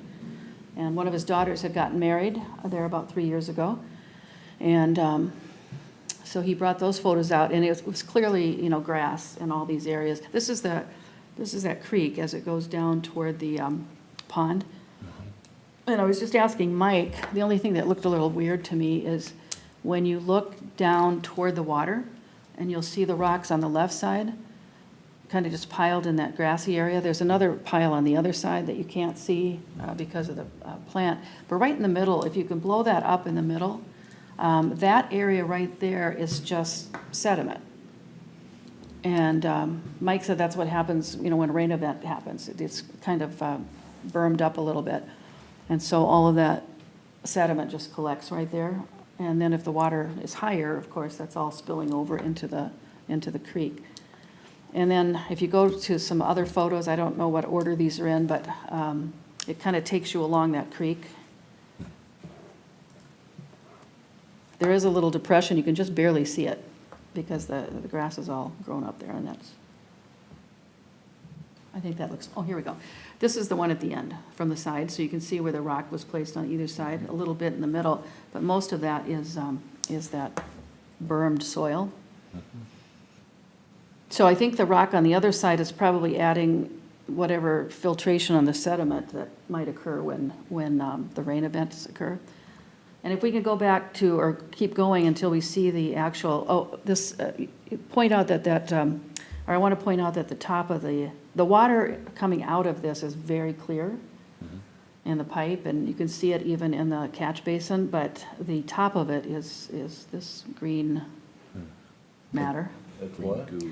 I don't know what it is. I mean, That's duckweed, isn't it? that's what, Yeah, so that's actually good. it's good. Good filtering stuff. Yeah.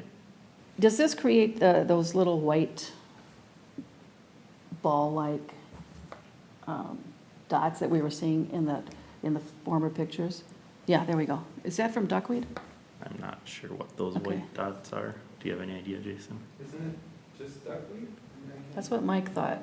That could be That's what it duckweed looks like too. to me, too. There's a watermelon too that is more round and that doesn't have petals.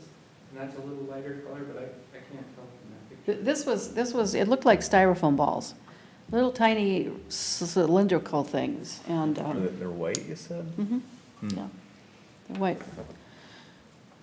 Okay, so let's go back to that yard, just so I can show you those tracks, if we can go up through some more of those photos.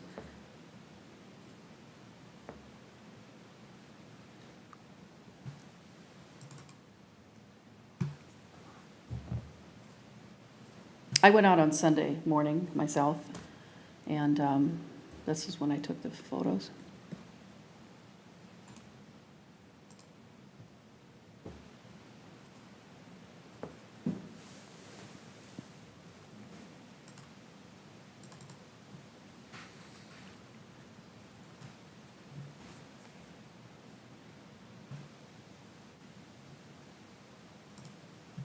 The creek looks different than it did before, but if the rock placement is correct, and there's another weir kind of pile of rocks that created a weir up about maybe 2/3 of the way up from the pond.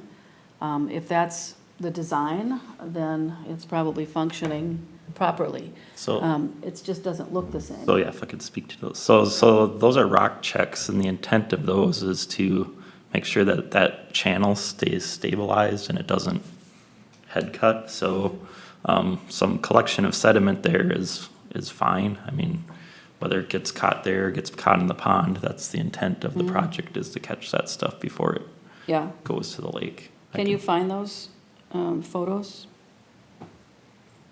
Jessica, there's so few of us here, I can just do it. If you want to look here, there's, oh, there we go.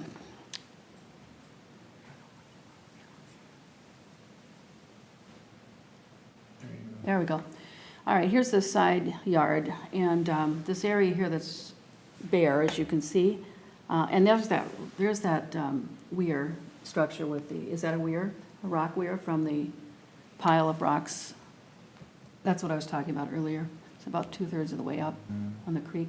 I'm not sure if that's a rock check. That might just be some of the rocks lining the channel. Okay. I can't tell. So anyway, this area that's bare is certainly, looks to me like that was not handled properly to remove all of the damage that was created by the heavy equipment. And you can see that the area still has straw on it from when they put the soil down and then seeding, whatever, there was still straw that was left in that area. So nothing's growing. And the ground is very hard. It's not like soil. It's very hard, like a clay. Mhm.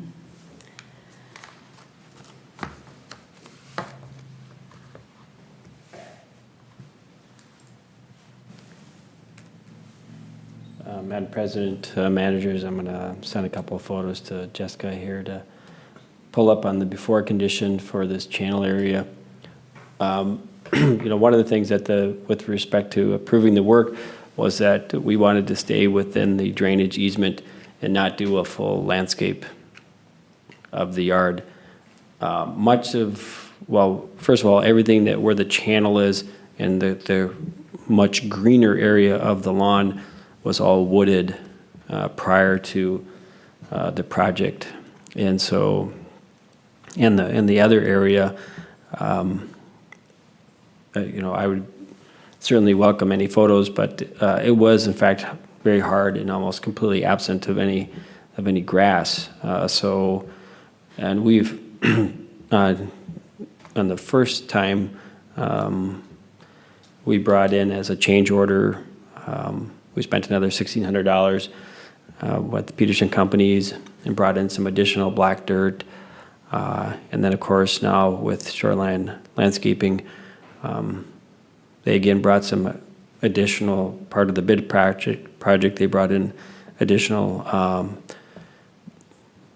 black dirt, and the owner of Shoreline Landscapes communicated to me that on his own, he brought in yet another load at his own expense. So overall, this area of the project is in much, much nicer condition than it was in the before condition. And, Are these the before pictures you're talking about? right, and, I'll note is that, see that you can see like, through, on the neighboring property to the south, they had always kept the trees down and they've just mowed along it. So that area is completely stable, and it flows the same amount of water. There's no erosion or any activity just because it's open and there's turf. So you can see that these trees are fairly young, probably in the lifetime of that. Mr. Mueller has owned the property and just had elected not to do any tree removal or otherwise. And then it caused, due to the excessive shading, there was no root growth from the grass and such to keep it stable. So that's why at the city's request, we added it onto the project. So, overall, I did notify the contractor, because certainly if any follow-up, that's needed is their responsibility. So I will again contact him and let him know that, or have him inform me as to when he talks to Mr. Mueller. But overall, from my visual inspection of it, I think it really looks quite nice. And I think if anything, the district went above and beyond in terms of the restoration side of this property, given that it was a drainage easement, that part of the plat, and that he bought the property with that drainage easement in place. The property was actually part of his father's farm, so he's been on that property a long time. But anyway, I'm not talking about this channel area, though. Do you have pictures of the before of his upland of the, It's of not this? but Pardon me? it wasn't in the easement area. It wasn't in the area. Well, but for- the trucks came over his property to get to the creek and do their work, and that's what he's claiming those bare spots are a result from. Not from our project, it wasn't. We never. No heavy equipment? None. Okay. Nope. I mean, the landscaper that did the project may have pulled a truck in to deliver topsoil and the rock, but then that was part of the responsibility of moving out of the project area for the landscaper to have addressed. Mm-hmm. But no, we had no, in fact, the only work that was done up there was the additional work that we had, where we had but it was a tracked mini excavator, which has a very light footprint, that went along the side of the channel and did some shaping to create, have it more channel-like, so to speak, in the upper area. But no heavy trucks coming across his No, property at all? never, no, Okay, not a all single right. time. There you go. That all came in from the other area on the Shannon Peterson property. Down by the road, Correct. in that Yep. area? Okay, so stay on that yard kind of image, just go through those photos. So all of this was not caused by our project? Right, and it's actually, I mean, well, it's quite dry at this point, but there's actually more grass there. I mean, that's right. I'd like to see what he has for photos, but, Right here, this is the channel on the left Right. side. yeah, I can see in the left-hand side of this photo, near that, it looks to be dry, and I don't know what the arrangement was between the contractor and him to do any watering. Can you pull up the next ones too? Yeah. And there's the driveway, yep, and that's actually our car right there, but, yeah, it definitely looks like travel of some type of a vehicle caused that, but if it's not ours,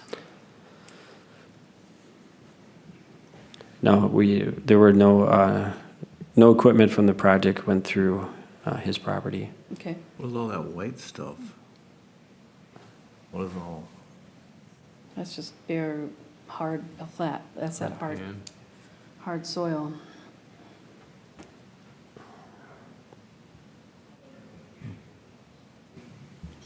That's from the driveway looking down, I mean, and Yes, again, that's right. it's not, that's not in the easement area at all, so.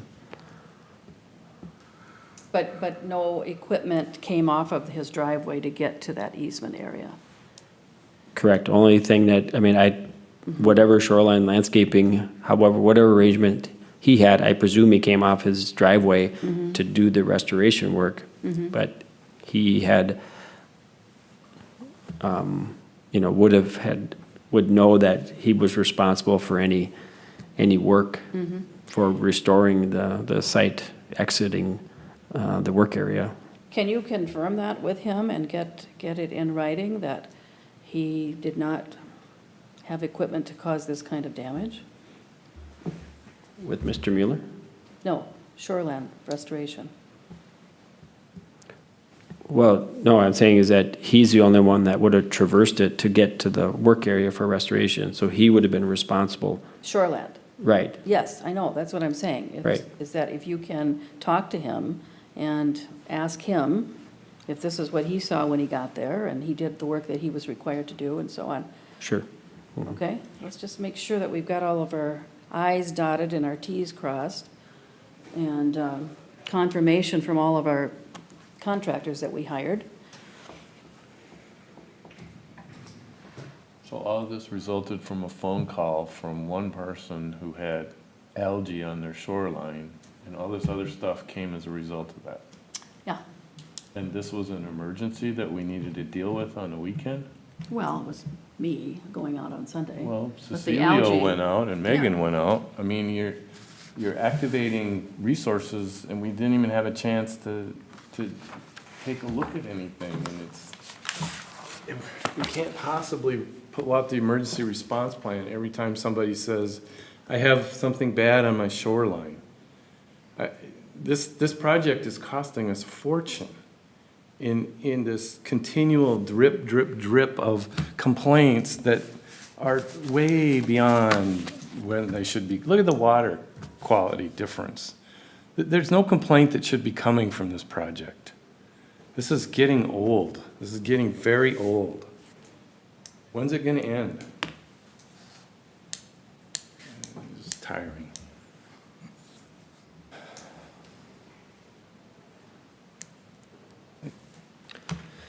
I have that happen on my shoreline all the time, not the floating beads, but it's like, I don't call Mike every time I go down there. I think when we have a project like this, though, where we have had a number of things go awry, and her issue was not the normal algae, in her opinion, it was caused by, in her assessment, that this was, whatever was coming out of that filter bag that ripped. So I couldn't get a hold of Mike. I called Cecilio, we talked about it, I sent him the photos, and he thought it was worthwhile going to see. So I left it there. Wild what? He thought it was worthwhile going out to take samples and look at it. And if it is something that was caused by residue from that filter bag, it's better for us to have a definitive answer than to make a guess. Sure, but we would have had that answer. We would have got it this week or next week. We didn't have to do it on Saturday and Sunday. I mean, The algae was there on Yeah. Saturday. They were going to clean it up for an event with a family on Sunday. So it wasn't going to be there. Was it even algae though? I don't know. I mean, I can't make that judgment. All I know is that there were a number of different materials, and there's more photos than just that show different convergences of things happening. Anybody have any idea what that is? Well, what Megan told me was it was a mixture of algae and plant material. Huh? What Megan had told me it was a mixture of algae and plant material along the shoreline there. And it was only on 5 houses. So it's this house, the one next to them on the one side, and then 4 down. It wasn't along the entire shoreline. Madam President, managers, I think that one of the things is that being on the very far east side, it's not uncommon for the wind, and I responded to a phone call from a resident on Bone Lake. It was a similar thing. They just happened to be in a location where the prominent wind is, prevailing wind is pulling a lot of material there. And of course, it's very, very shallow. You can see how long the docks are. So it gets a lot of heat and is inclined to then produce that algae. I do want to comment on the filter bag. So that filter bag is required from the contractor through our project. Was such that, we had, in response, then had Peterson companies come out. I mean, we took some samples, we had Peterson company come out, and the filter bag was maybe about a half a cubic yard. The entire contents did not enter the lake, but just a portion of it did, just because it was so heavy, and they were not able to get the right kind of equipment down there, just given the softness of the soil.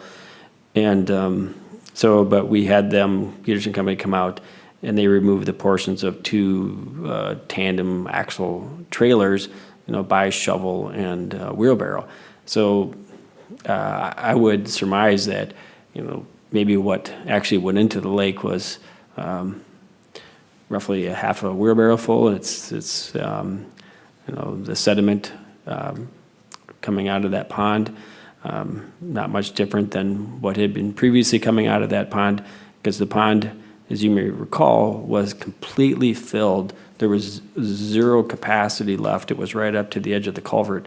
So for years, it had been discharging that same material out into the lake in that vicinity. They easily took out 20 times more material than that went in, but we did have them clean the entire site, just as a precautionary element. Just whatever there is, we also know that for Third Lake Pond, Third Lake itself, it has had its issues this summer with respect to water quality, and different than first and second. And that's been communicated by a number of people around Third Lake, so we know that to be the case. But as far as this material sediment, there's been how many years of material that was discharging. The district came in and did the project. We can now see from the photos earlier how really much cleaner that water is coming out of there. And overall, I think the 2012 report DOR did in that assessment area showed really dominant algae in that area. So even from that standpoint, late summer development of algae is, while not great to ever see any of it, but it's also simply is, going to occur in every lake, but it's in a much or lesser condition than it was in past years, at least from the photos and the reports back from 2010 to 2012 or so.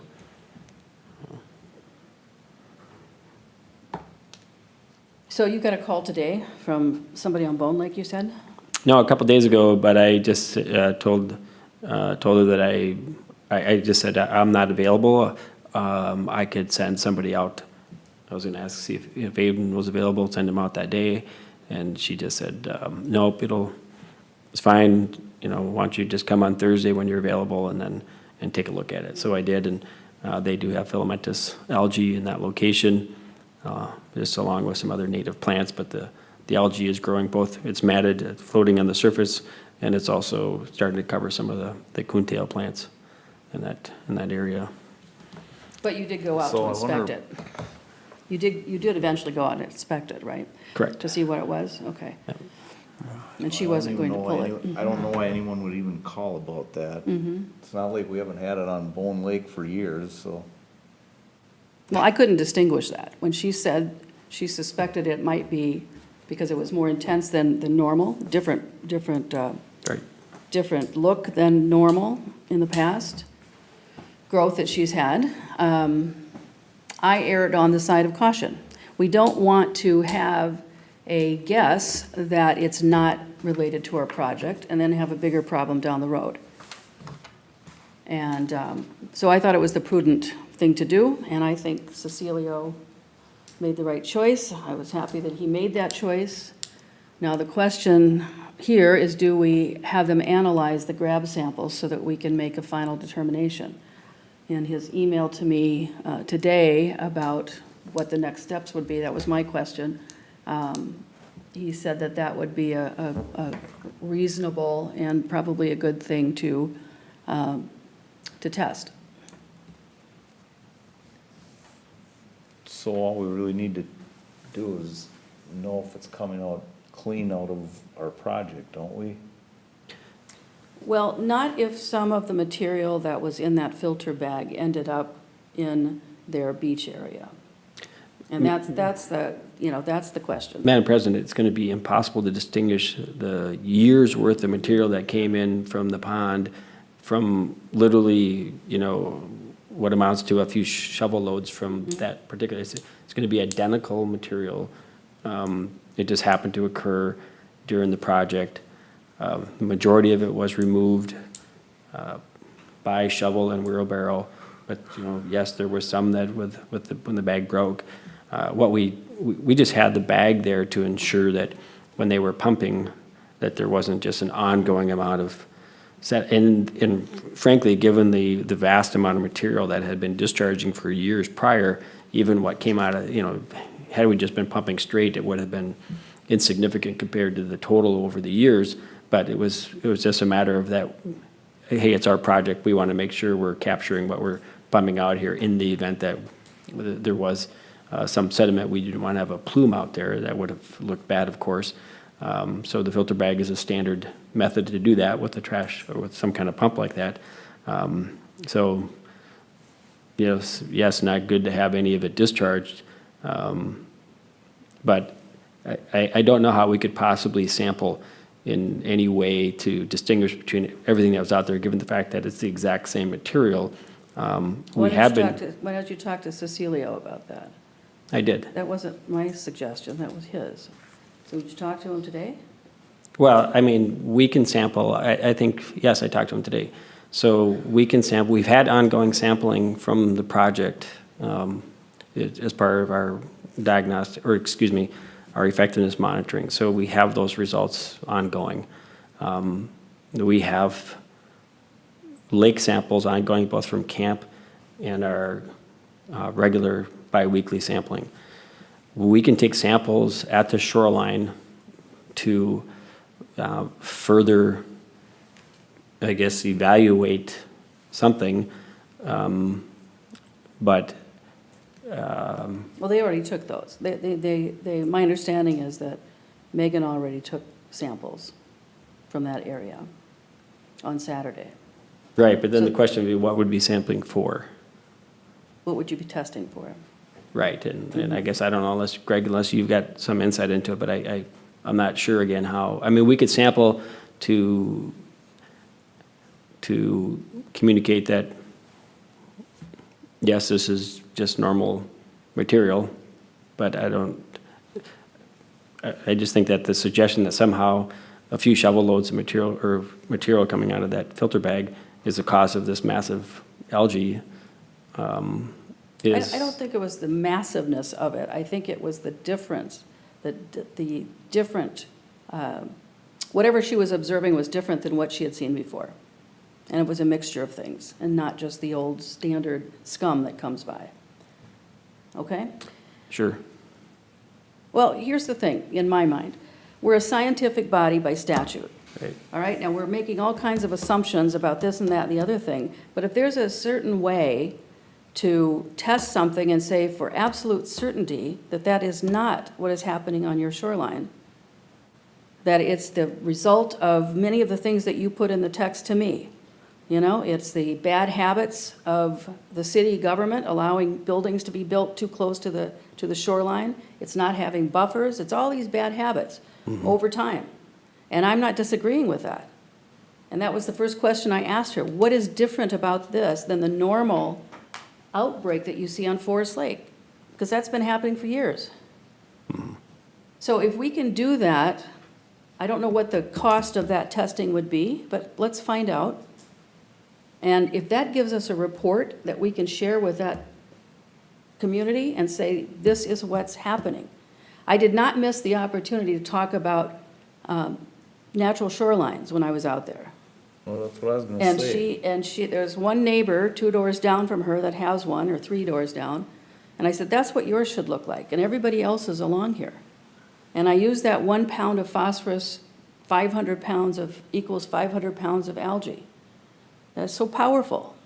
And they had a new dog that was running around doing the dog's business.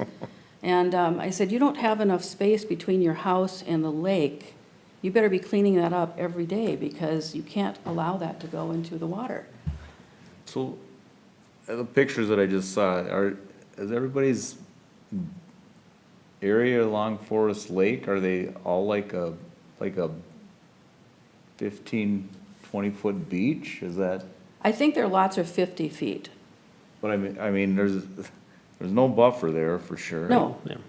And, they're very narrow lots, and they're very close. They're old cabins that But were is- turned into is four. that natural? I mean, is that, No, of course is not. everything, I mean, they aren't all sand like that, are they? Do they have? Well, did most they- of the people have put in sand along their entire shore. When did they put the sand in? I have no idea. I mean, What I'm if sure they it was, Put sand in last year and, I'm sure it was, all the I'm new sure it was phosphorus is there from- when the cabins were there. Well, Madam President, I'm just wondering if this isn't really a Steve McComas piece rather than a sampling. I guess maybe is that kind of where I'm getting to, because I'm not sure the sampling is really, I mean, we could still do it. And since we have the sample, I guess I'll let EOR determine what the cost or what the thing to sample for. But we have all the sort of phosphorus concentration monitoring data that we would need out of Third Lake. But I think really what you're suggesting, and is what I'm offering, is that maybe we would have somebody like Steve McComas come out and evaluate from the plant side of it. Because that's the thing that is, if it's different, then we could try to get a handle on. So, or somebody from EOR staff that's knowledgeable and skilled in that area. Yeah, I think if Megan was here, she could talk more about lake dynamics and why this happens, and obviously she was out there on But I don't think you need Sunday. to, you have to put it in writing. It can't just be talking about it. There has to be a document that is official and scientific that we can share with that community to say it isn't from the project. This is what's happening and why. Mr. Holtman? Madam Chair, if I could just offer one thought. The first question to me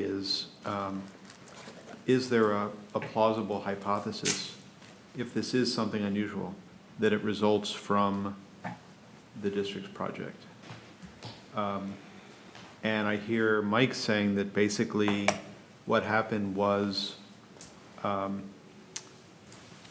whereas the district's project has kept a lot of the usual materials from going into the lake, because of this incident, a little bit more material got in. And so, to my non-limnological mind, I don't hear anything that says that that would have been responsible for a new condition on the shoreline. And if that's true, it seems that if the district goes ahead and responds and does sampling and characterizes the material and participates in trying to figure out, what it means, is that creating a precedent or a sense among residents that the district in general will be an organization to call when there's something on their shoreline, that some algae or something they have an issue with? And the question then would be, is that part of what you want the district, the services you want the district to be offering to shoreline residents?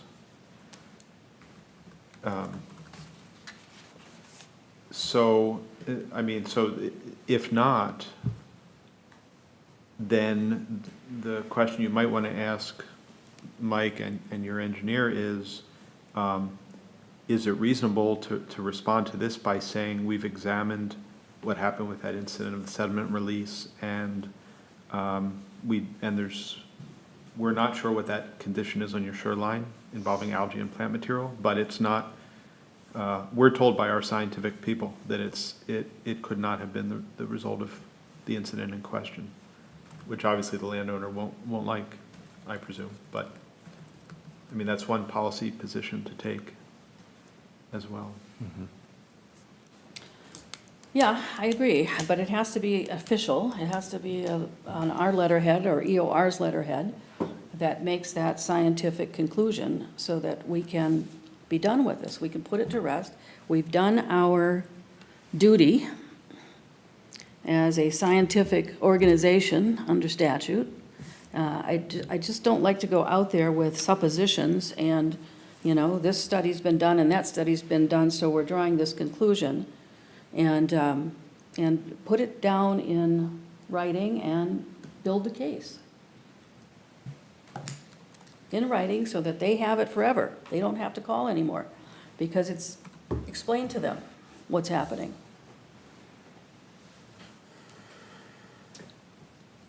And as far as your question about whether or not we want to be a body where people who see things on their shoreline call us, well, yes, we do want to be that body, in my estimation. How else do we know things?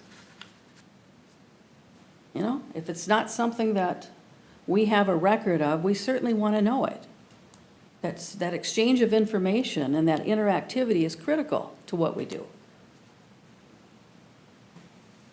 I agree with that, but what I don't agree with is calling out the troops every time that happens. We have to put them on a list and we have to go explore them at some level, but we're not going to be responding in an emergency fashion to everything that everyone calls in. We can't. This project is old enough now that there is no plausible hypothesis that our project had any impact on what happened on Saturday.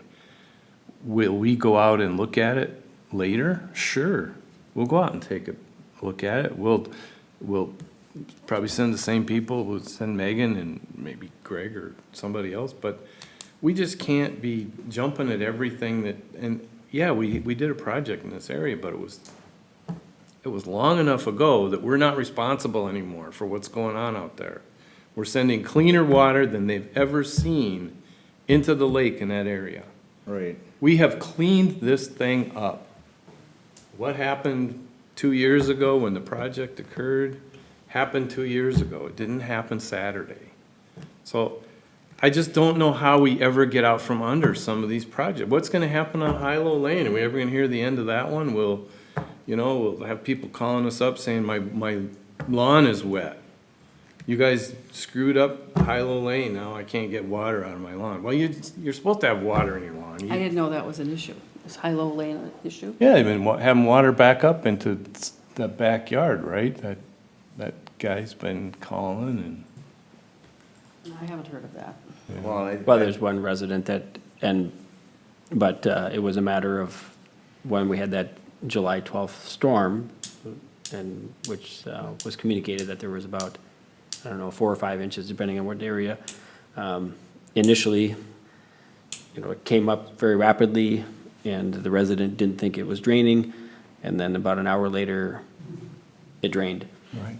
So, but. So we so could the have been out project is- there within an hour, but Yeah. it would have been pointless. So sometimes we gotta let these things set a little bit and then put them on our list and get to them when we can get to Well, them. I also think that anytime, any project we do, you're gonna hear somebody say, I think any project we do, you're gonna have somebody that's, well, it didn't do that before you did that. If you're going- Screwed it up. You know, So managers, I just wanted to show this photo. So this is in fact how, in order for them at the beginning to remove some water, but if you look in that upper right area, on the right-hand photo, you'll see that the ice is on top of the sediment.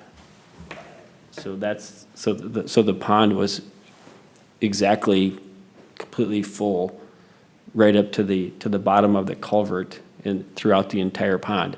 So there's the ice, and then the sediment is right there's no water. So, but in order to get some of the water to at least seep out of all that sediment, so they weren't hauling such wet material out, they installed this container with a pump in it and then ran it out and then the filter bag. But they initially dug the hole, just with an excavator and then put. and Where, then- where, is this on the pond side or? Correct, this is on the pond. Forest Lake side? No, this is on the pond, and then they ran that hose out through the culvert to Forest Lake, and then that's where the filter bag was on Forest Okay. Lake. No. What is that thing in the background on the upper right? Looks like a covered cylinder of some kind. What is that? What area? Take your pointer down on the ice flow right there. Okay, then go up to where that army green, whatever is in that army green area. To the left. It's in the water. That's Yeah, what is that? No, that's just a little reflection. reflection of Okay. a There's tree. like a little pool there coming, the water coming towards, they had excavated, you can see there's a little bit of drainage coming to that.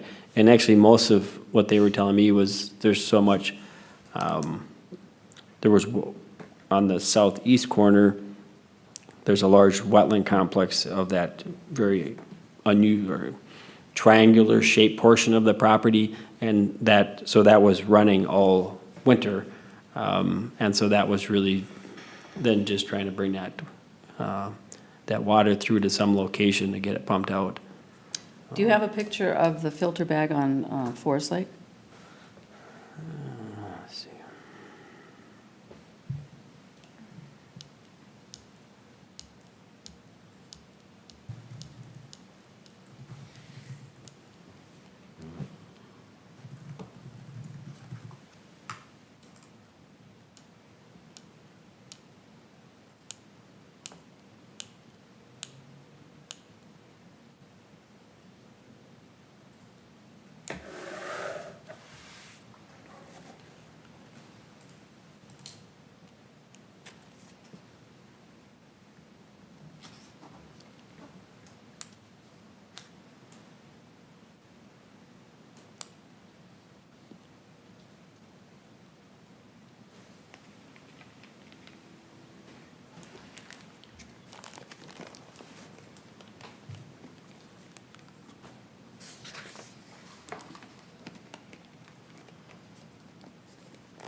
I'm not seeing one Okay. offhand, but there are different dates of photos and.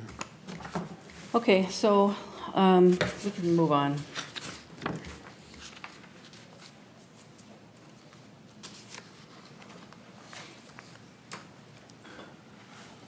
All right, I think that's all there is for projects and programs and project updates. Okay.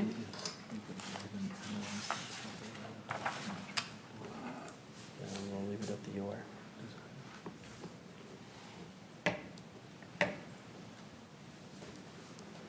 As far as analyzing that sample, I think I'll just work with UR to make a final decision on that. Yep, and you're going to pull together the data, however you get it, and you're going to create a memo that puts all of these questions to rest, correct? Yes. And you're going to work with the landscaping company to get a declaration or a statement or whatever that they did their work and didn't cause any of that issue on that property.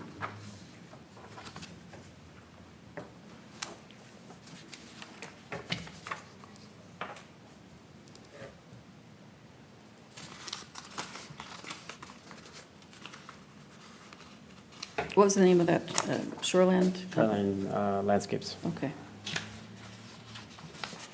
All right, thank you. Okay, next is the report of administrator.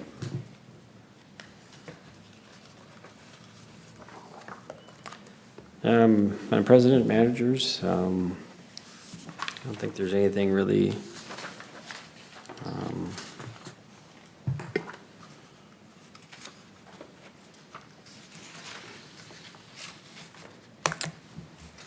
in addition to what's in here, but if you have any questions. Under the program area, just, we have a couple of houses that, again, were constructed, started without going through the district's permit program. It looks like they're in Scandia, is that right? Both of them? Or at least one of them is. No, they both are, it looks like. Bone Lake Management District? So, We're in, actually, it's Chisago County. Chisago, okay. Is this just an update on the ones that we had previously? Correct. Okay, and we've worked with Chisago County to make sure that they're including us in the pre-process, correct? Yes, we seem now to have better communication on these permits, yes. Okay. And I think I asked this before, but when you're putting in these names of developments and homes, is it possible to just include a street or a location? It was nice to see those bubbles or those dots showing the location, but it doesn't identify what they are. So if we could just have a street address, that would be helpful. Under monitoring and data on page 2, at the bottom, 3003A, indicates that there was some lake monitoring summaries available when we had a budget discussion. We didn't get to it. If we can have those sent out to us so that we can look at them, we don't need to wait until a board meeting. So that would be helpful. Sure, yeah. Okay. And then the initial results of our diagnostic monitoring, that as well. So that's helpful to have before a meeting so we can have time to study it. On page 4, I think you already answered that question. Shields Lake, we're still working on the final pieces of the agreement. That was my question there, if we had that yet.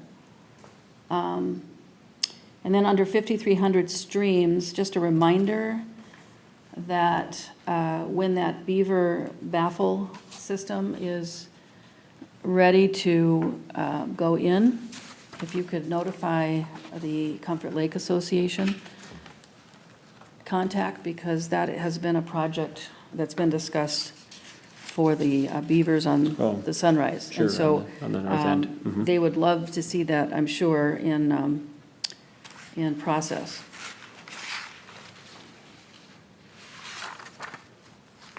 Okay, that was all the comments I had. Anyone else? Okay, next is EOR. Madam President, managers, I think Mike covered most of the projects in his update, but just maybe just a reminder that we are still actively collecting samples for our diagnostic work on those subwatersheds in the Forest Lake area. And then also next week we'll be busy with working with Mike on getting our grant applications put together for Bowser. Greg, I had a question for you on the stream monitoring on that Little Comfort area, Birch and School, yeah. Has that stopped, or are you still working on that? So there's, EOR is not actively monitoring sites along that main tributary this year, but we are monitoring the July Avenue tributary, which is the one that was identified as the high loader, so we're zeroing in on the issues along there. Mike, I'm not sure offhand does the WCB have any monitoring sites, just regular monitoring sites along the tributary between Bone and Little? No, just Bone Outlet and then the Little Comfort Inlet. Do you have what you need to finish up that reporting? So I guess my question is that we've got a preliminary report there, but do we really know what's causing that dissolved oxygen in that one stretch? And Dissolved oxygen? yeah, that's the limiting factor from the MPCA. So I'm just hoping that we have enough monitoring data to conclude that report. We're not going to come to the end of your monitoring on July and then not be able to finish that diagnostic study. Well, we'll definitely be putting a diagnostic study report together this fall, winter, whenever we get all the data. Maybe that's a question for Megan at the next meeting, but I guess I'm not directly familiar with the dissolved oxygen monitoring of any sort. Mm-hmm. Well, that's the MPCA limiting factor in our 6 Lake TMDL. And so I just want to make sure that we are capturing all the data that we need for that. So Mike, did you have something to add? No. Okay. I mean, I think that from that standpoint, normally we don't really see the channel as a fisheries. And then just so the biotic life though, I mean, by and large, it would be a matter of whatever would be there when there is water or dampness. But we have been seeing some high years of flow through those systems, so I'm sure there's probably more aquatic life throughout there. So you'll check with Megan and have an answer at the next meeting? That's Yep. good, thank you. Smith Partners, Nothing, Madam Chair. thank you. Report of treasurer, All right, so we had income for this period of $4,026.97, and we have expenses in the amount of $116,793.93. I've got the report in front of me. I'd ask that we approve paying the bills and the treasurer's report. second. All those in favor? Aye. Opposed, motion carries. 10A, the minutes. July 12th.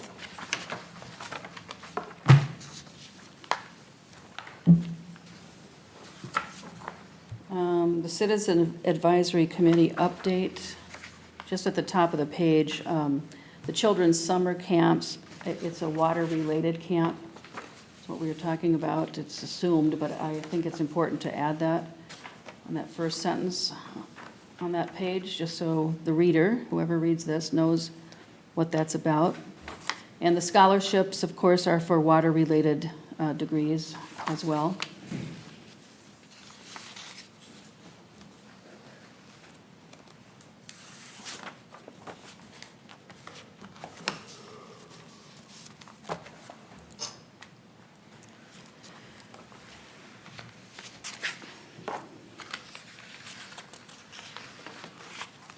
On page 6,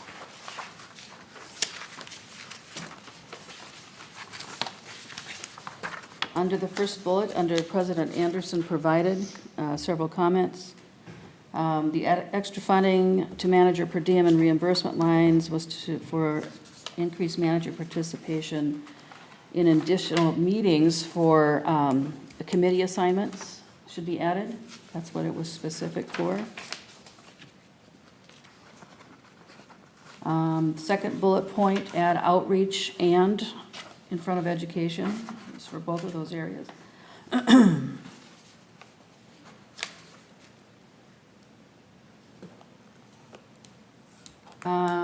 There's a need to advance, in the next bullet point, and refocus. Advance, refocus, and implement the cost share programs. The next, instead of consider adding more projects for the Comfort Lake Management District, I believe what I said was a full diagnostic study. That we had piecemeals, but not the full diagnostic.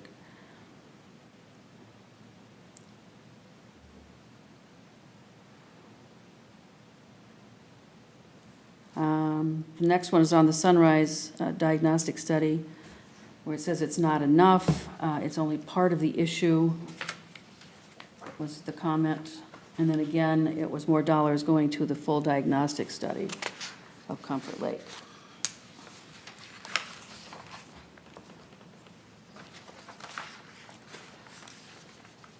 Under the second paragraph, under manager McNamara left the meeting, starts there was discussion about priority setting, and toward the end of that, it goes on some projects because some of the district's lakes are so close to their goals.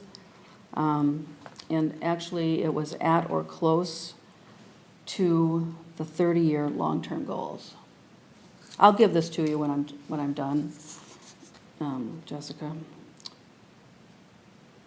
And then at the end of that sentence, where it says on some of those projects, adding and refocus on other issues like nitrogen and soil and suspended solid loading. And then I did mention how it's 10 times higher on Big and Little Comfort Lakes than other lakes in the district. What was that about the? Oh, this is, it's that same sentence that we're talking about, the 30-year water quality goal. Then maybe we hold off on some of those projects and refocus on other issues like nitrogen and soil and TSS, basically, loading. So what lakes are we talking about then? Little and Big Comfort have 10 times the suspended solids loading than the other lakes. I brought that up in this meeting. That was at a different meeting. What was this one? We're talking about the Well, that's not even priorities. true, though. Yeah, it is. No, it's not. Yeah, it is.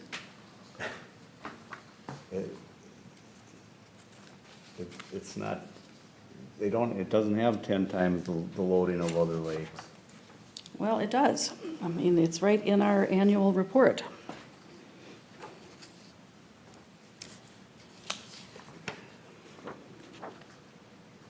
The TSS load, you're saying? Huh? Yeah. Okay, we're gonna have to see that data. Yeah, I'm gonna have Yeah. to see that data before I approve those minutes. Okay.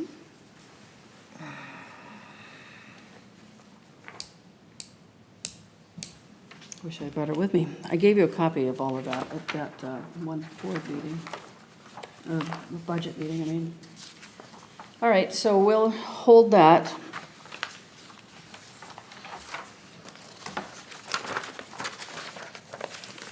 Let's just approve these as we go. So with those changes, is it approved? Withholding that last one? Okay, Yeah. okay. I'll make the motion. Is there a second? I'll second. Okay, all those in favor say aye. Aye. Next, on the July 24th, just a protocol issue under call to order. Others, there is just in parentheses, FLWD staff. Those should be listed. It was only Emily and I at that meeting. Okay. So let's strike that. Then it's kind of misleading because we have those listed already.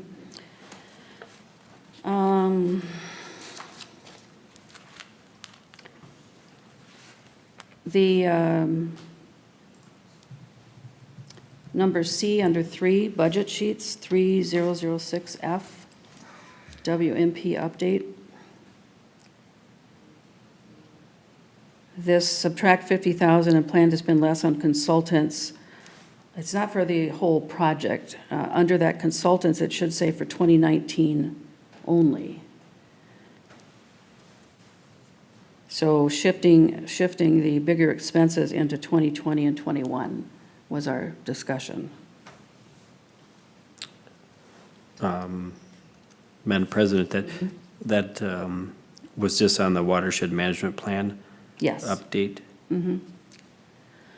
Yeah, and the discussion was that we probably wouldn't get to that level of detail in that 2019 year, and that it's not taking that money away from the total, but just shifting it into the 2020 and 2021. So which one was that now? That was 3C. 3006F. 3006.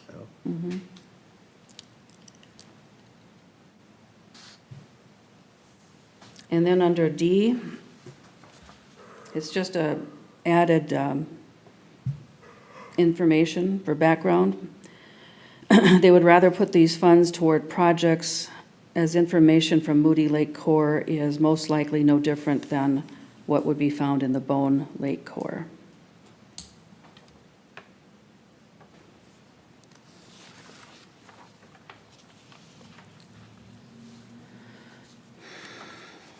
Under 5 on page 2, this is just a typo. The sentence that starts always right in the middle. Over toward the middle, it should be not and not instead of note.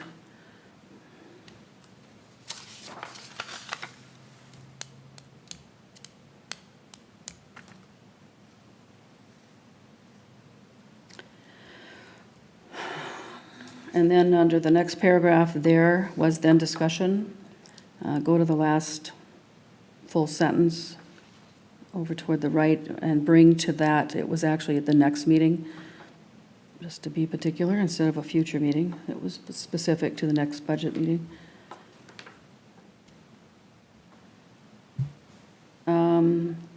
Under Manager Moe and Spence left at 6:30, this next paragraph was, there was discussion regarding the ongoing Washington JD6 assessment study and water quality in Forest Lake.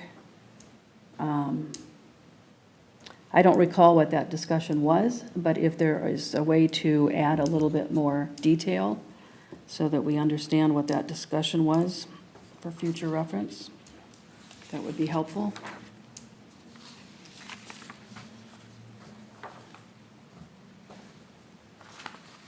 And that's it for this meeting. So I'll make a motion to accept the revisions to Tuesday, July 24th meeting. I'll second. Any comment? All those in favor say aye. Aye. Aye. Opposed? Motion carries. And July 26th meeting, under 2, setting of meeting agenda.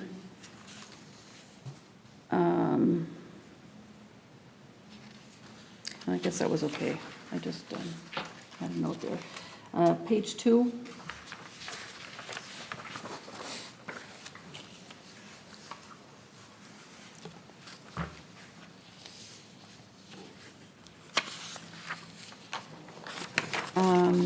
I think this was just a note that I wanted to talk to you more about that pondweed and the milfoil intermixing. So if we can spend a few minutes after the meeting. And then on page 4, at the very top, the first paragraph that comes over from the previous page, just add under purchasing the credit, and the district should look at wetland banks for each of the 4 lake management districts.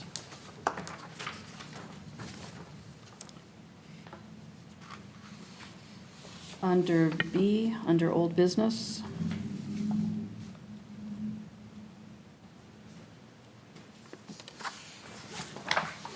This was just adding on the last sentence, there was consensus to direct the administration, just add TO there, to draft a policy.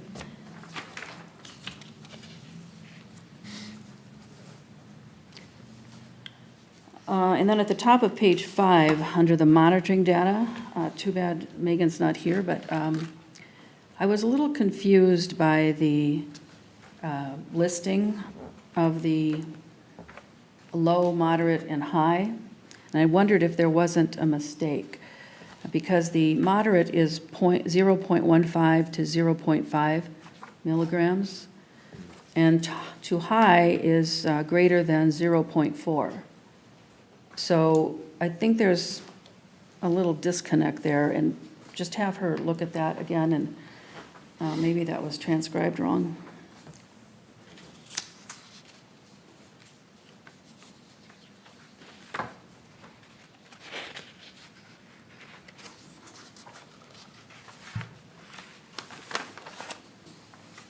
On page 6, under point 7, this is where I asked that staff notify the Comfort Lake Association when this project commences. So just add that. We just talked about it, the beaver Yes. thing, okay. And then under 8, reiterated that a Comfort Lake resident mistakenly reported starry storm. She didn't know it was mistaken. And when she called, I just thought that sounded a little harsh. Reiterated that a Comfort Lake resident reported a plant that looked like starry stonewort, which was later confirmed to be a native plant, but wasn't it a native stonewort plant? Was that a native stonewort? Because there Right, is. there is a native version. Yeah, so I think we should add that clarification, because it's important for future reference that people know that there are native, just like there's native milfoil, there's native stonewort as well. They do look almost identical.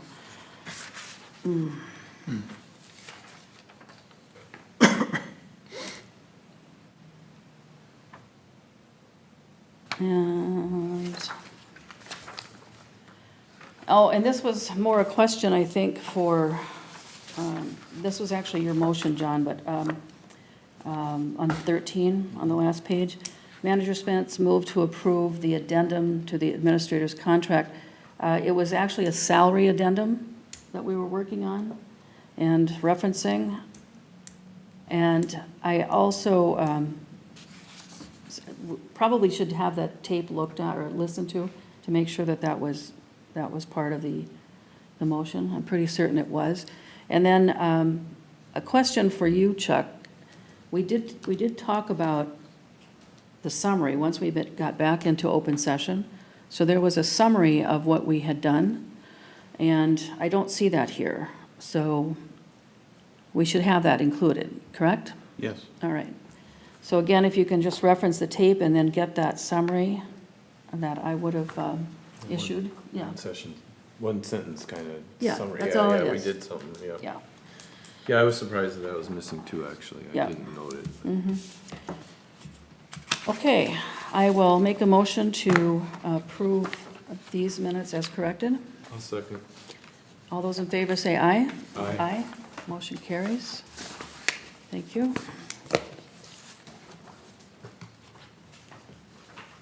Next is report of officers and managers. Wayne?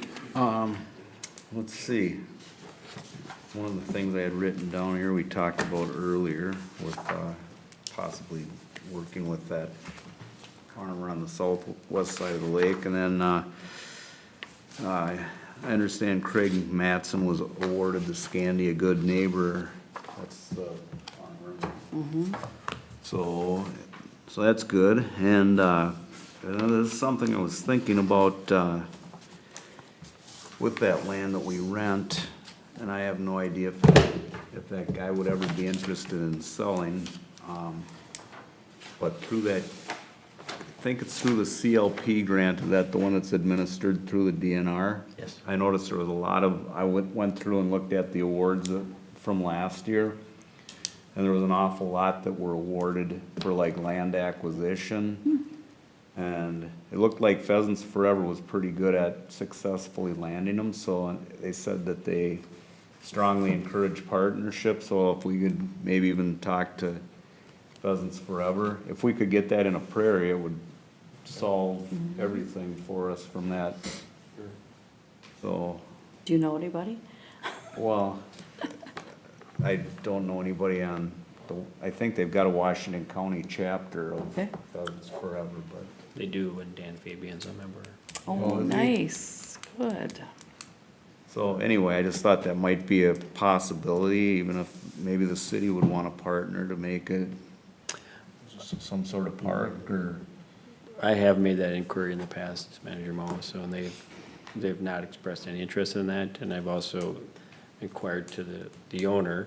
His intention is to leave it as an inheritance to his children because it was the farm. But, you know, one thing that I'm just thinking about right here now as you bring this up again is that, you know, if he's kept it all these years because it was the farm that he grew up on, or at least the land is, that maybe that would be a way to preserve it more from, as that standpoint, because otherwise it's almost for sure going to be split up and developed. Sure.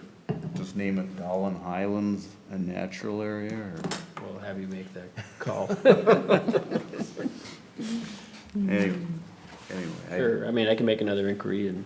yeah, and I noticed there was an awful lot of, in that, I'm sure it's the CLP grant, and they were, the first round, they're taking, RFPs starting, I think, September 23rd, so it probably wouldn't be good for this year, maybe, but if he showed any interest, I know that there was, one of the top ones was like 400,000 for land acquisition was one of the top ones, so, Nice. Good. from last year. And that's it. Good suggestions. John? Nope, nothing new. I'm just gonna be hanging around longer than I thought. And I don't have anything extra. So, there we are. Summary and approval of board direction, was there any? I don't think we saw anything here that was attached, did we? Mike, did you give us a summary? Yeah, there was one page. Yes. Okay. Spreadsheet at the end.